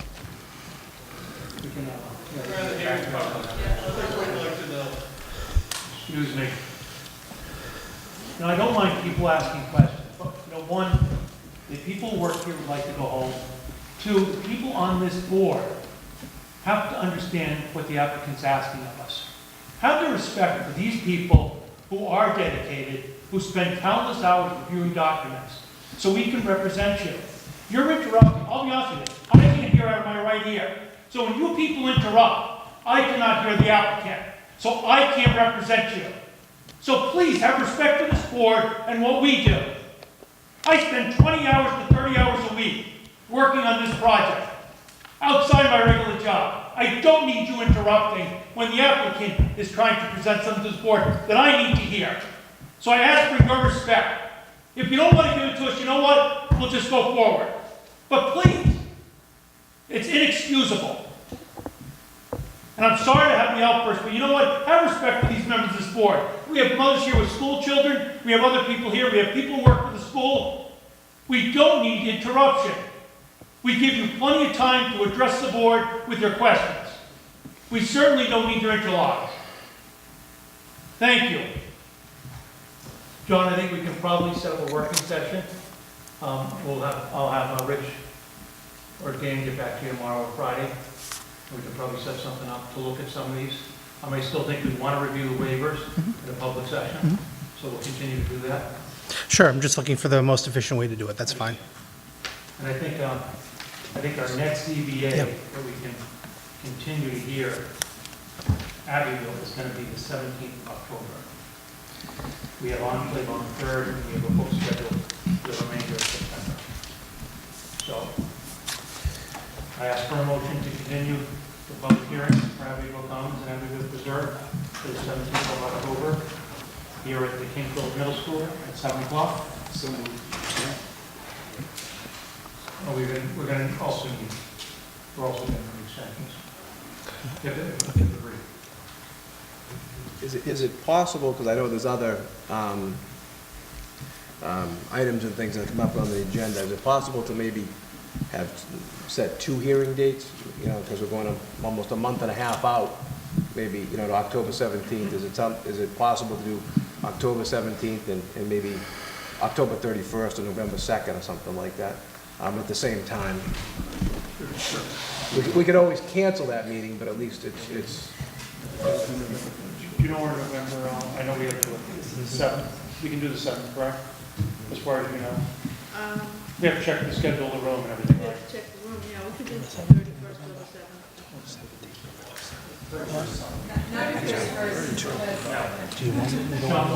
We'll schedule one for the 7th of November, too. We'll ask to schedule that. We have to verify the room, obviously, here, okay? I just think it helps everybody plan. Yes. even the No, that's audience. fine. Thank you. So the 17th would be at what location? At this location. This location? So, yeah. At The 7? motion will be Okay. continue the public hearing until October 17th, and then with the continue, and then with the second hearing scheduled for November 7th, both at 7 p.m.